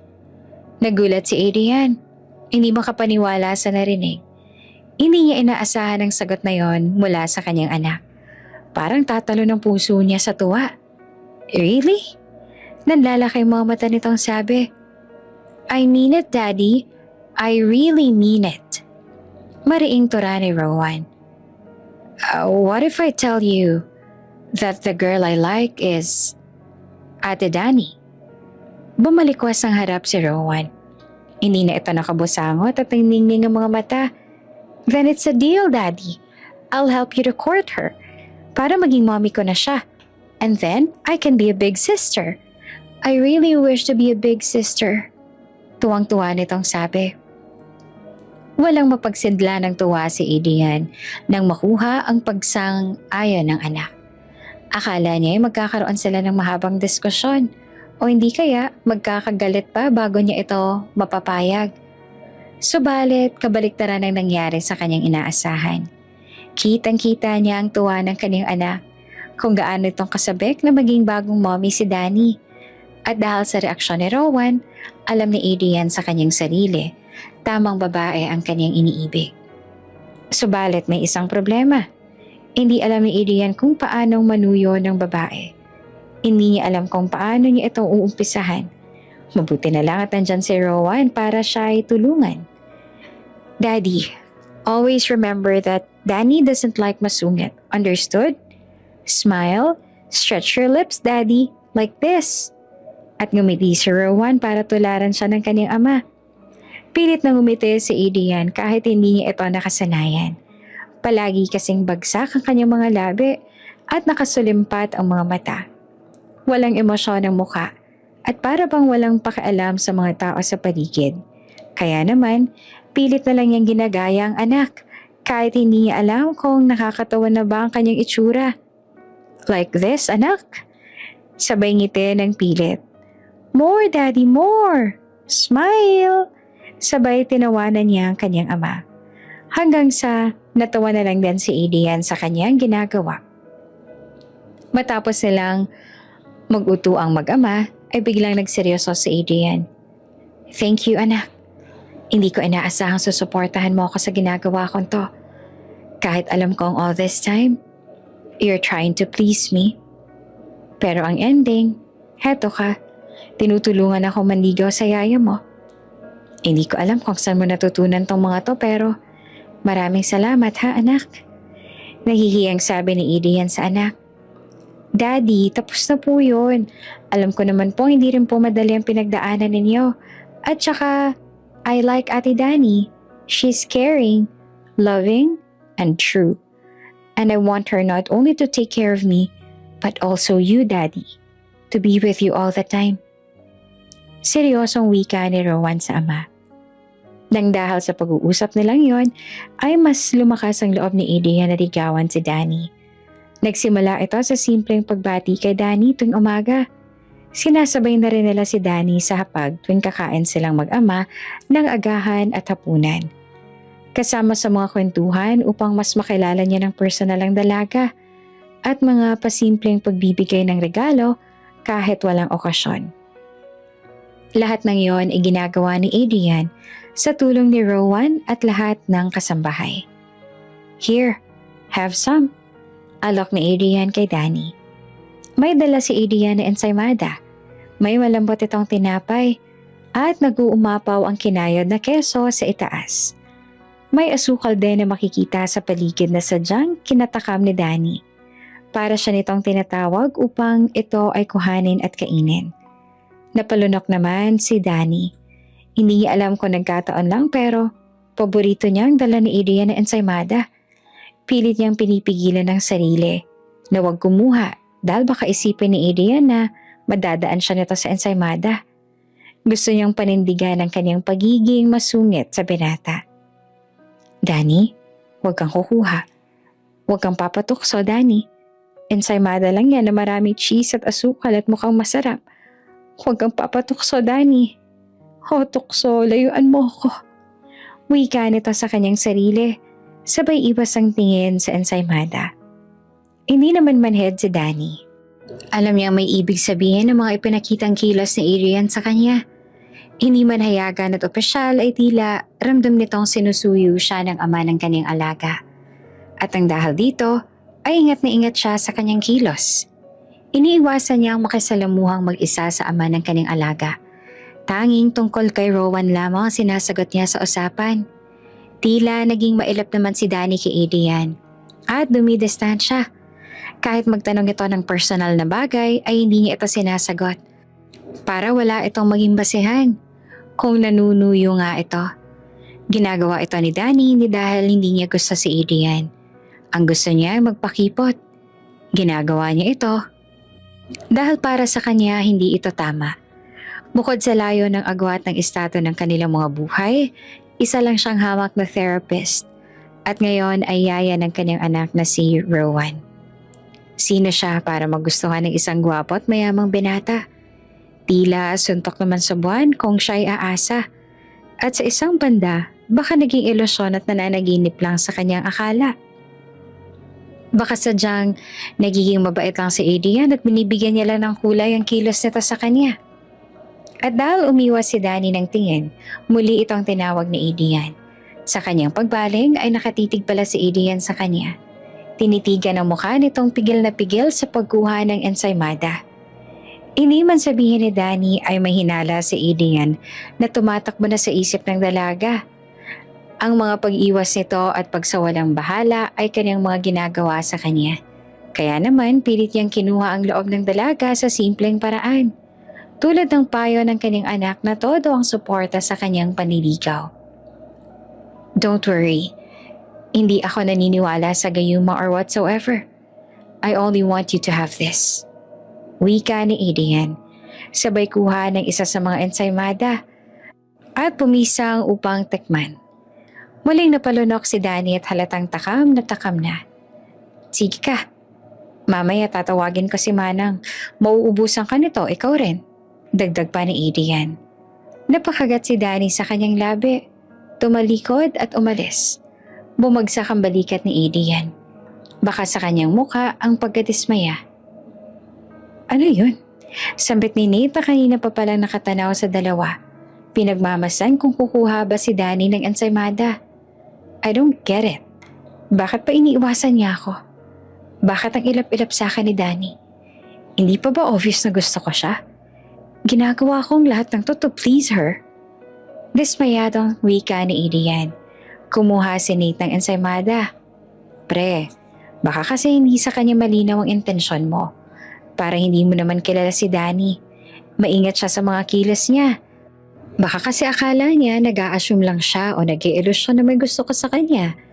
Ang mga babae kasi ngayon, umihingi na ng assurance. Assurance is the key, pre. Sabay kagat ng ensaymada ang kaniyang hawak. Nagpaisip si Adrian sa mga sinabi ni Nate. Siguro nga, iyon ang kailangan ni Danny upang hindi na siya nito iwasan at ikonsidera ang kaniyang nararamdaman. Ninong is right. Biglang sumulpot si Rowan kung saan na kinagulat pa ng dalawa. Ninong, ang bagal-bagal kasi ni Daddy. Tapos ang stiff pa niya. Wala man lang siyang lambing. Parang walang sweetness sa katawan si Daddy. Ganyan po ba niligawan si Mommy noon? How boring! Sabay pinagtawanan ni Nate at Rowan si Adrian. Okay, fine. Sige, kayo nang magaling. Kung tinutulungan niyo na lang kaya ako. Masungit na sabi ni Adrian. Don't worry, Daddy. I know you'll ask for it, kaya nag-isip na ako ng way para maging official ng panliligaw mo kay Ate Danny. Ngiting-ngiting sabi ni Rowan. Lumipas ang mga araw, pinagpatuloy ni Adrian ang kanyang ginagawa. Kahit sinusungitan lang siya ng dalaga. Ang motto nilang mag-ama, never say die. Ate Danny, I know you want this. Have some na, please. Ngiting-ngiting sabi ni Rowan kay Danny. Sabay abot ang ensaymadang dala nito. Baka ito pa yung dala ng daddy mo nung isang araw pa. Mamaya may amag na yan, ha? Pina-power trip niyo ba ako mag-daddy? Nakahalukip-kip na tanong ni Danny sa dalaga. No, Ate Danny, this is a new one. Naubos si Ninong Nate yung ensaymada last time kaya Daddy bought a new batch just for you. Kinikilig na sabi ni Rowan. Ay nako Rowan mga kalokohan nyo. Marami pa rin bang cheese yan at asukal? Tumango si Rowan. Sige na nga, akin na nga yan. Sabay hablot ng ensaymada. Huwag mo sabihin sa daddy mo na kumain ako Baka isipin niya nagpapakipot lang ako kaya hindi ako kumuha nung nakaraang araw. Wika ni Danny na pahina ng pahina sa bandang dulo. Sa paglipas sa mga araw ay mas naging hayaga na ang panliligaw ni Adrian. Mas nagiging natural na rin ang mga kilos nito sa harap ng dalaga. Lumalambot na rin ang tono ng pagsasalita. At madalas na masisilayan ang mga ngiti nito lalo na kapag naaasar si Danny sa mga ginagawa ni Adrian. Kasabay nito ay pinaghahandaan ni Rowan ang kanyang sorpresa sa kanyang pinakamamahal na yaya. At ito rin ang kanyang paraan upang matulungan ng ama. Sila ni Nate ang punong abala. Mula sa pagpaplano hanggang sa sorpresa. Ang tanging gagawin na lang ni Adrian ay tumayo sa harap at sabihin ang nararamdaman sa dalaga. Do you think this will work? Kabadong tanong ni Adrian sa anak. Nasa loob sila ng sasakyan. Sa harap ng tahanan, ito na ang araw ng pagtatapat ni Adrian. Yes, Daddy. I'm 100% sure na after nito magiging super happy na si Ate Danny. Don't you trust us, Daddy? Wika ni Rowan na nasa tabi ng ama. Oo nga, pre. Wala ka bang tiwala sa amin ni Rowan? Plansyado na ang lahat. Gaganap ka na lang. Galingan mo, ha? Huwag kang torpe, baka mamaya mautal ka pa sa harap ni Danny. Pagmamalaki ni Nate na nasa likod ni Adrian. Humugot ng malalim na hinga si Adrian. Inayos ang korbada matapos ay sinipat ang kanyang mukha sa front mirror ng sasakyan. Uy, si Daddy, kinakabahan. Asar ni Rowan sabay tawa sa mata. Huwag kang OA dyan, pre, kung sino-sino ng matataas na tao nakaharap mo sa mga business meetings mo at milyong-milyong deals ang nasara mo. Tapos magtatanong ka lang kay Danny, kinakabahan ka, okay ka lang? Asar ni Nate. Okay, fine. I'll try to do my best to stay calm. Sina mama at ang iba pang kasambahay, okay na ba sila? At sabay-sabay na nag-thumbs up ang magninong bilang tugon. Ilang sandali pa ay may kumatok na mula sa labas ang sasakyan. Binaba ni Adrian ang bintana at nakita ang isa sa katiwala ng tahanan. Hudyat na pwede na silang lumabas. Wait, ibababa muna kita. Sininong na pong magbababa sa akin? Mabilis na wika ni Rowan. Mahigpit ang hawak nito sa gilid ng upuan na hindi nakikita ni Adrian. Tila doon binubuhos ang sakit na nararamdaman upang hindi mahalata ng ama. Ako na, pre. Agad na sambit ni Nate. Nakuha kasi agad nito ang ibig ipahiwatig ng inaanak. Mas kailangan mong mauna doon. Mabilis lang naman ibaba yung wheelchair. Ako na dito. Salamat, pre. Siguraduhin niyo na makikita niyo ang gagawin ko, ha? I need your support. Bili ni Adrian bago lumabas ang sasakyan. Isang matamis na ngiti ang nakita ni Adrian kay Rowan bago nito isinara ang pinto ng sasakyan. Ninong, agarang sabi ni Rowan sabay kapit sa kanyang ninong na pababa na sana ng sasakyan upang ilabas nito muna sa compartment ng sasakyan. Napabalik ko si Nate. Bakit? Ano nangyayari sa'yo, Rowan? Yung binti ko po, ninong, kumikirot po kanina pa. Hindi ko lang po pinapalata kay Daddy. Naiiyak na tang sabi. Uminom ka ba ng gamot kanina? Tumango si Rowan. Napapansin ko po dumadalas yung pagsakit ng binti ko, ninong, sa bagong mga gamot na iniinom ko. Okay, sige. May dala akong mga painkillers. Ito muna, ha? Tiis-tiis lang, Rowan. Kailangan nating mairaos ang gabing to bago natin palitan ulit yung gamot mo. Nag-aalala na sabi ni Nate. Samantala, abot langit naman ang kaba ni Adrian habang papunta sa play area ng tahanan. Kaarawan kasi ni Danny ng araw na yon. Naghanda ang tahanan ng kaunting pagsasaluhan para ipagdiwa ang kaarawan ni Danny. Bukod sa pagkain ay may palaro ding inihanda ang mga tao sa tahanan. Naglalaro sila ngayon sa Guess the Person. Si Danny ang nakapiring ng minutong yon at walang kaalam-alam si Danny na si Adrian ang taong kanyang huhulaan kung sino. Game na? Sigaw ni Danny matapos siyang piringan. Aray medyo masakit. Bakit sobrang higpit naman ata? Reklamo ni Danny. Walang pumansin sa reklamo ng dalaga dahil aligaga ang lahat. Mabilis na kumilos ang lahat. Nakaabang na noon si Adrian sa isang tabi at naghihintay na lang ng hudyat kung kailan siya lalapit sa dalaga. Mabilis ding lumabas ang mga kasambahay kasama si Mamita. Dala ang munti nilang regalo para sa dalaga. Gayun din sila Nate at Rowan. Nasa isang tabi at mabilis na humabol upang masaksihan ang pagtatapat na gagawin ni Adrian kay Danny. Kabado ang lahat, kahit sina Nate at Rowan. Nang maayos ng lahat, lumapit na si Adrian. Dala isang bouquet ng bulaklak. Nakatayo sa harap ni Danny. Nang marinig na ni Danny ang salitang game, ay mabilis niya nang hinawakan ang mukha ng taong nasa kanyang harapan. Nagtatawanan ng lahat, lalo na si Rowan, habang pinapanood kung paanong lumukusin ni Danny ang mukha ng kanyang ama. Go, Ate Danny, go! Sigaw ni Rowan. Narinigan ni Danny at bigla siyang nahinto. Kasama ito sa kanilang plano. Ang iparinig ang boses ni Rowan kay Danny upang siya ay magtaka sa nangyayari habang siya ay nakapiring. Pumesto na ang mga kasambahay sa likod ni Adrian. Tapos sumigaw si Rowan, itinaas ang placard na kanilang hawak. Napalunok naman si Danny. Inalis ang kamay sa mukha ni Adrian at umatras bahagya. Bigla siyang nanlamig at kinabahan. Kasabay nito ay lumapit na rin si Rowan sa kanyang ama.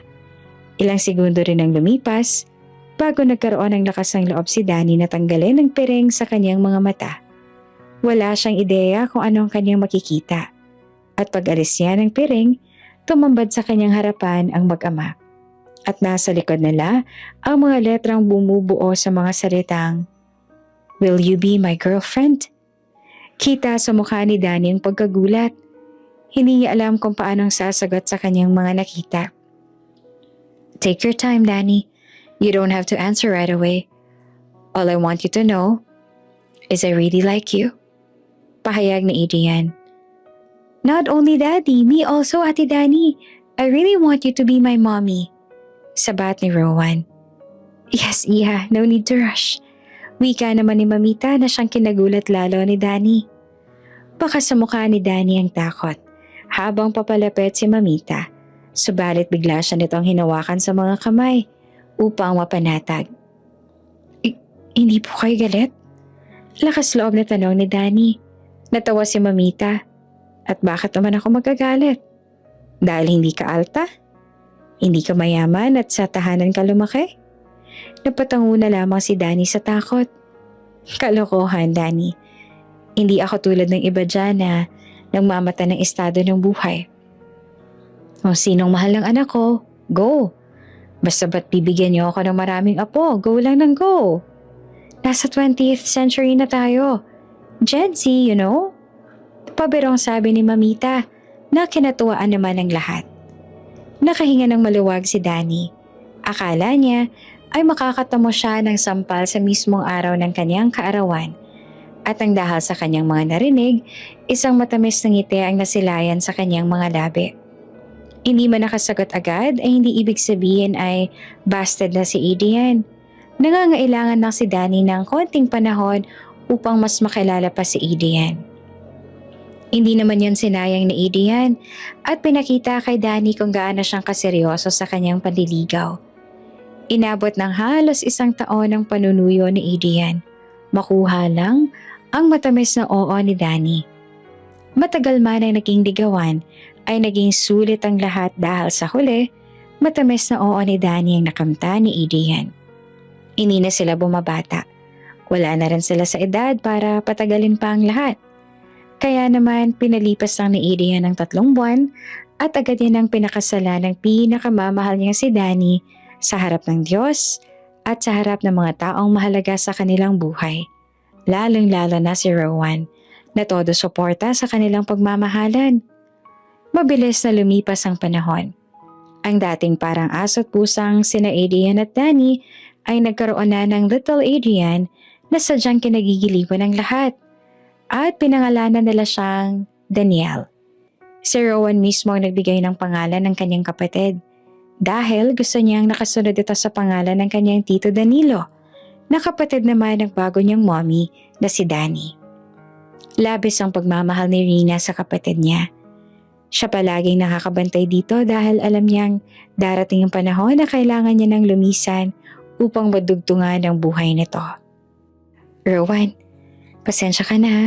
Masyado kami naging busy ni Daddy sa pag-aasikaso kay Daniel. Sana maintindihan mo na kailangan namin siyang dalhin sa ospital from time to time para ma-monitor ang kondisyon niya. Paliwanag ni Danny sa anak. Isang matamis naman ng ngiti ang pinakita ni Rowan sa ina upang hindi ito mag-alala. Batid nito ang kondisyon ng kapatid at ayaw niya nang dumagdag pa sa isipin ng kanyang mga magulang. Sa kabilang banda, labis naman na nangangamba si Danny na baka bumalik ulit si Rowan sa dati niyang ugali dahil sa kawalan nilang mag-asawa ng oras sa kanya. Alam niyang ito ang naging ugat ng pagiging maldita nito noon na sobrang nahirapan silang ipabago kay Rowan. Pati rin sa pagpapacheck up ay palagi na rin si Mamita ang kasama ng musmos na bata. Aminado silang wala na silang panahon sa kanilang panganay dahil mas kailangan ng atensyon ni Danielle dahil sa sakit nitong congenital heart disease at 1 taong gulang pa lamang ito ay mas kailangan na ng atensyon at kalinga. It's okay, Mommy. Naiintindihan ko naman po yun. Tsaka, kailangan po ni Danielle na magpalakas dahil pag nakahanap na po tayo ng donor ng heart, mag-undergo po siya ng surgery para mapalitan ang heart niya. Sana po makahanap na po tayo ng donor ng heart at maging okay ng kondisyon ng kapatid ko. Nasasaktan po ako para sa kapatid ko kasi ang liit pa niya para maranasan ang lahat ng to. Sana po kahit anong paraan makatulong ako sa kapatid ko. I really love him. Naiiyak na sabi ni Rowan. Niya po si Danny ang anak. Salamat anak dahil naiintindihan mo ang sitwasyong kinahaharap ng pamilya natin. At tungkol sa bagay na yan, malaking tulong na sa amin na palagi kang healthy. At alam naman naming mahal na mahal mo ang kapatid mo. Bukod doon, natutuwa ako dahil very understanding mo rin. Alam ko rin na palagi mong sinasama sa prayers mo si Daniel. Hindi ba? Yung mga bagay na yon, sapat na para makatulong ka sa pinagdaraanan ng pamilya natin. Basta, palagi mong tatandaan na mahal ka namin ng daddy mo, okay? Naluluhang sabi ni Danny kay Rowan. 9 taong gulang na si Rowan. Malawak ang kanyang pangunawa. At sa hindi maipaliwanag na dahilan ay tila nag-mature ang kanyang isip. Para na itong matandang magsalita sa pagdaan ng mga araw. May nanging desisyon na rin siyang nagawa nitong mga nakaraang taon na hindi alam ng kanyang mga magulang. Tanging si Nate at si Mamita lang ang nakakaalam. Mga desisyong hindi mo akalaing kayang maisip ng isang batang tulad niya para sa kanyang mga magulang. At ngayon, muli siyang hihiling sa kanyang ninong upang siya'y tulungan para sa kanyang pinakahuling kahilingan. Ninong, I can make it. Sabi mo naman po, di ba? Healthy ang heart ko. Kung magiging match po ang heart ko kay Daniel, mabubuhay pa ng mas matagal ang kapatid ko. Saad ni Rowan. Nasa opisina noon si Rowan ng kanyang ninang Nate. Kakatapos lang ng kanyang check-up. Nagulat si Nate bigla itong sabihin ni Rowan sa kanya. Kaharap din nila si Mamita na nagugulat din sa mga salitang lumalabas sa bibig ng kanyang apo. Hindi siya makapaniwalang desidido itong isakripisyo ang buhay niya para sa kapatid. Pero Rowan, Ninong, pagputol nito sa kanyang ninang Nate, alam naman po nating tatlo na hindi na rin po ako magtatagal, hindi po ba? Yung mga medicines na lang pong bumubuhay sa akin. But if I stop them, alam po nating makakasama ko po si mommy ko sa heaven sa lalong madaling panahon. Seryosong sabi ni Rowan. Bigla-bigla bumagsak ang luha sa mga mata ni Mamita. Para siyang binuhusan ng malamig na tubig sa mga salitang binitiwan ni Rowan. Umatras ang kanyang dila. Gusto niyang pigilan ng apo sa mga sinasabi nito, subalit hindi niya magawa. Alam ko pong sobra-sobra na po yung mga wish ko na tinutupad ninyo. Kahit minsan parang imposible na, ginagawa niyo pong posible just to keep me alive a little longer.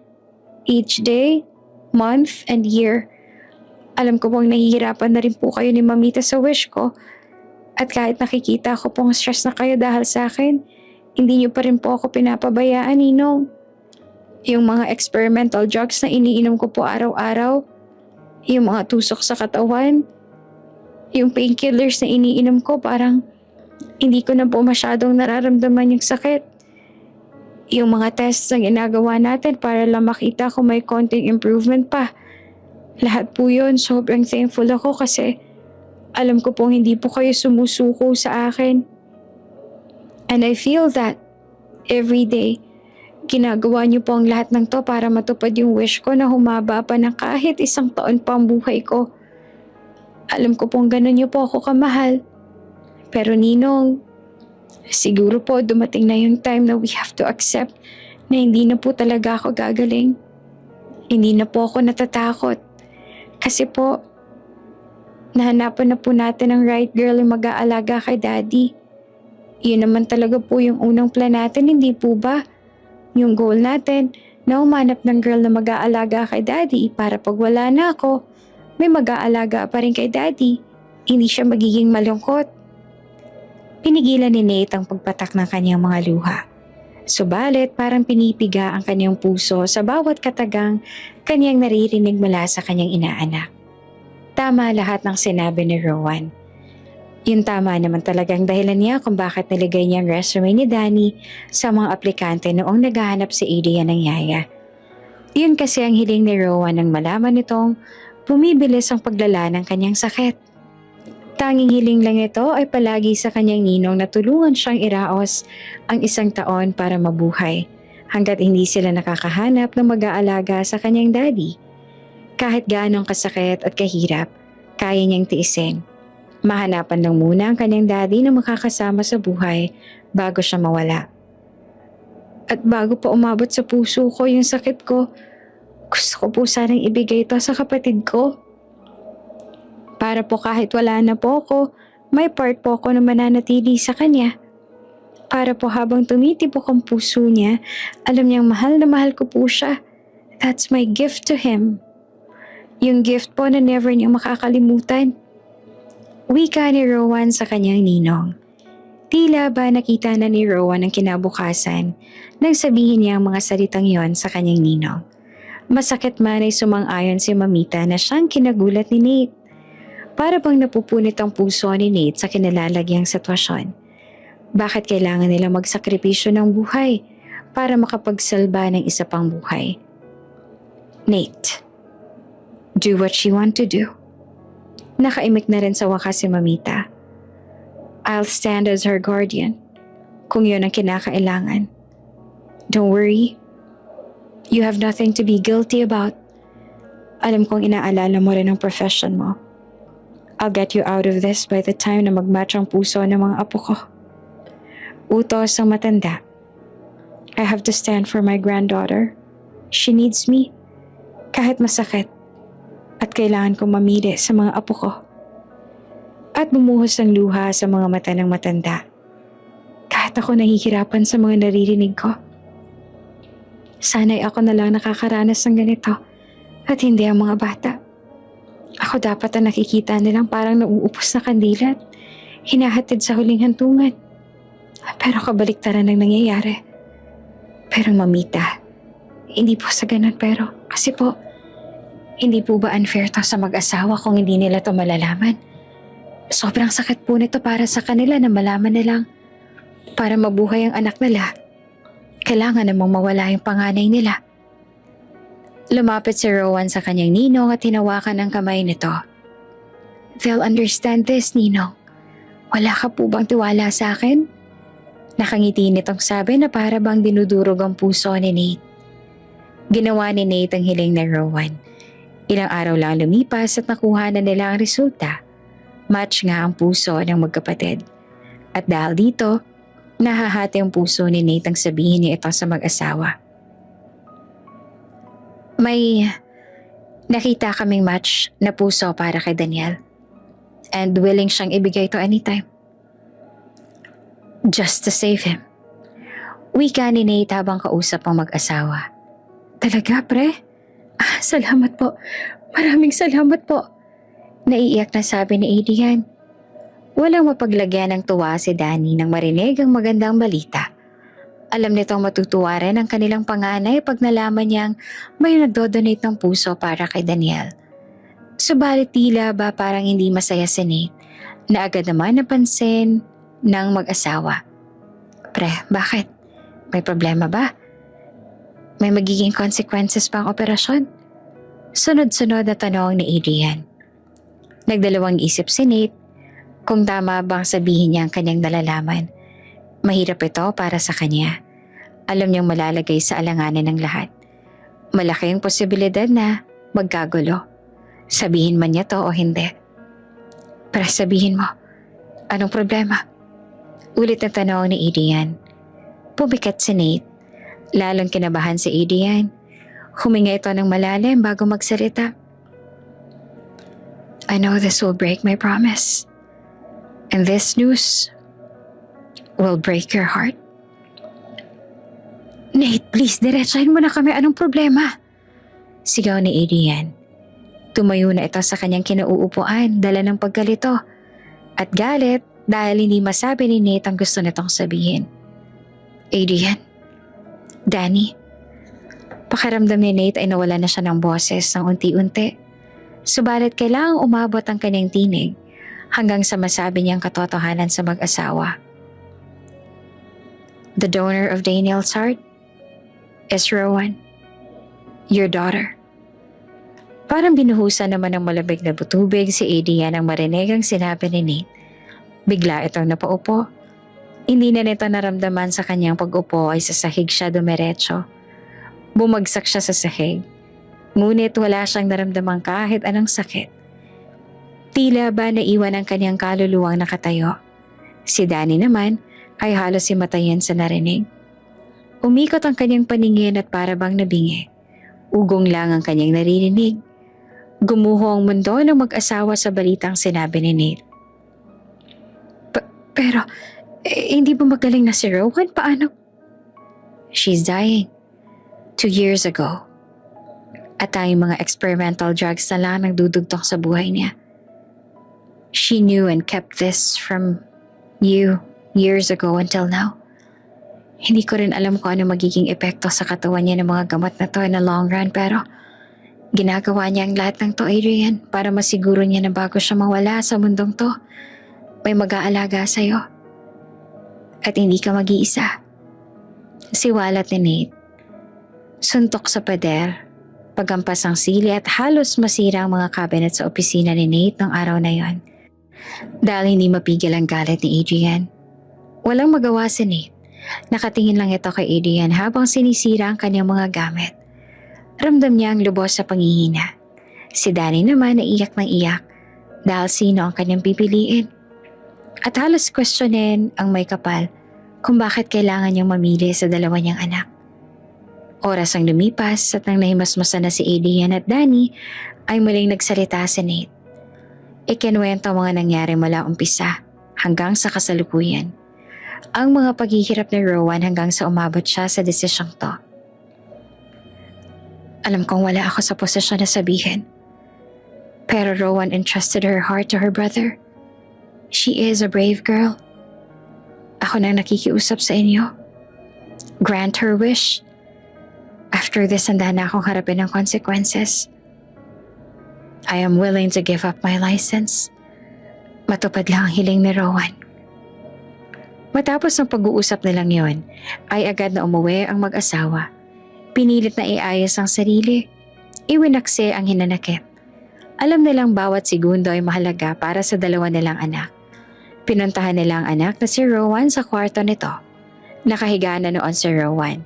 Tinabihan siya ni Danny at Adrian naman sa bandang paanan. Noong una, patay mali siya ito na parang normal lang. At ito ang mas kinadurog ng puso ng mag-asawa. Alam na namin ang gusto mong iregalo sa kapatid mo. Hindi mapigilan ni Danny ang pagluha habang sinasabi ang mga katagang to. Mommy, Danny, Dad Ninong. Hindi man natapos ang salitang sasabihin ni Rowan ay tumango si Danny at niyakap ang anak. Ayoko mawala ka, anak ko. Mahal na mahal ka namin ng daddy mo. Umiiyak na sabi ni Danny. Kahit sabihin nilang hindi ka galing sa akin, tinuturing na kitang sarili kong anak. Anak ko. Anak ko. Paulit-ulit na sabi ni Danny sabay yakap sa anak. Pero mommy, Danielle needs my heart. Sumisingap nitong sabi. Mas kailangan niyo po ito dahil hindi na rin naman po ako magtatagal. Rowan anak, hindi mo ito kailangan gawin. Makakahanap pa naman tayo ng ibang donor. Kahit ubusin ko ang yaman natin para gumaling kayo magkapatid, gagawin ko. Makakapaghintay pa naman si Daniel. Sama-sama natin haharapin to anak. Huwag mo kaming iwan ng mommy mo, please. Pagmamakaawa ni Adrian. Patawarin mo ako, anak. Dahil hindi ako naging mabuting daddy sa'yo. Anak, please, huwag mo itong gagawin. Kailangan ka namin, anak. Kumalas ang pagkakayakap ni Rowan. Pinunasan ang mga luha sa mata at diretsong tumingin sa ama. Isang ngiti rin ang gumuhit sa mga labi nito bago magsalita. Daddy, I know that. At mahal na mahal ko rin po kayo. Lalo ng kapatid ko. And I don't want him to suffer. Ayoko pong maranasan niya ang mga naranasan ko. Inilahad ni Rowan ang kanyang braso. Lumapit si Adrian at niyakap ang anak. I love you, Daddy. And you're the best daddy ever. Tatandaan niyo po yun. Take good care of my brother. Okay? Palagi ko po kayong babantayan. Ikaw, si Mommy Danny at Danielle. I'll always be in his heart and then to your heart. I love you, Daddy. I love you, Mommy. I love you, Danielle. Umiiyak na sabi ni Rowan habang mahigpit na nakayakap sa ama. Tinupad ng mag-asawa ni Mamita at ni Nate ang hiling ni Rowan. Matapos ang withdrawal ng mga gamot sa sistema ni Rowan ay inoperahan ng magkapatid at inilipad ang puso ni Rowan kay Danielle. Masakit man ito sa mag-asawa ay alam na lang masaya si Rowan sa kinahinatnan ng lahat. Dahil sa huli, puso niya ay mananatiling buhay sa katawan ng kanyang kapatid na kanyang pinakamamahal sa lahat. Bago ka pa lang sa channel neto, ibang kwento ni Ate Jane, istorya mo, ikwento ko. Huwag kalimutang pindutin ang notification bell at subscribe button.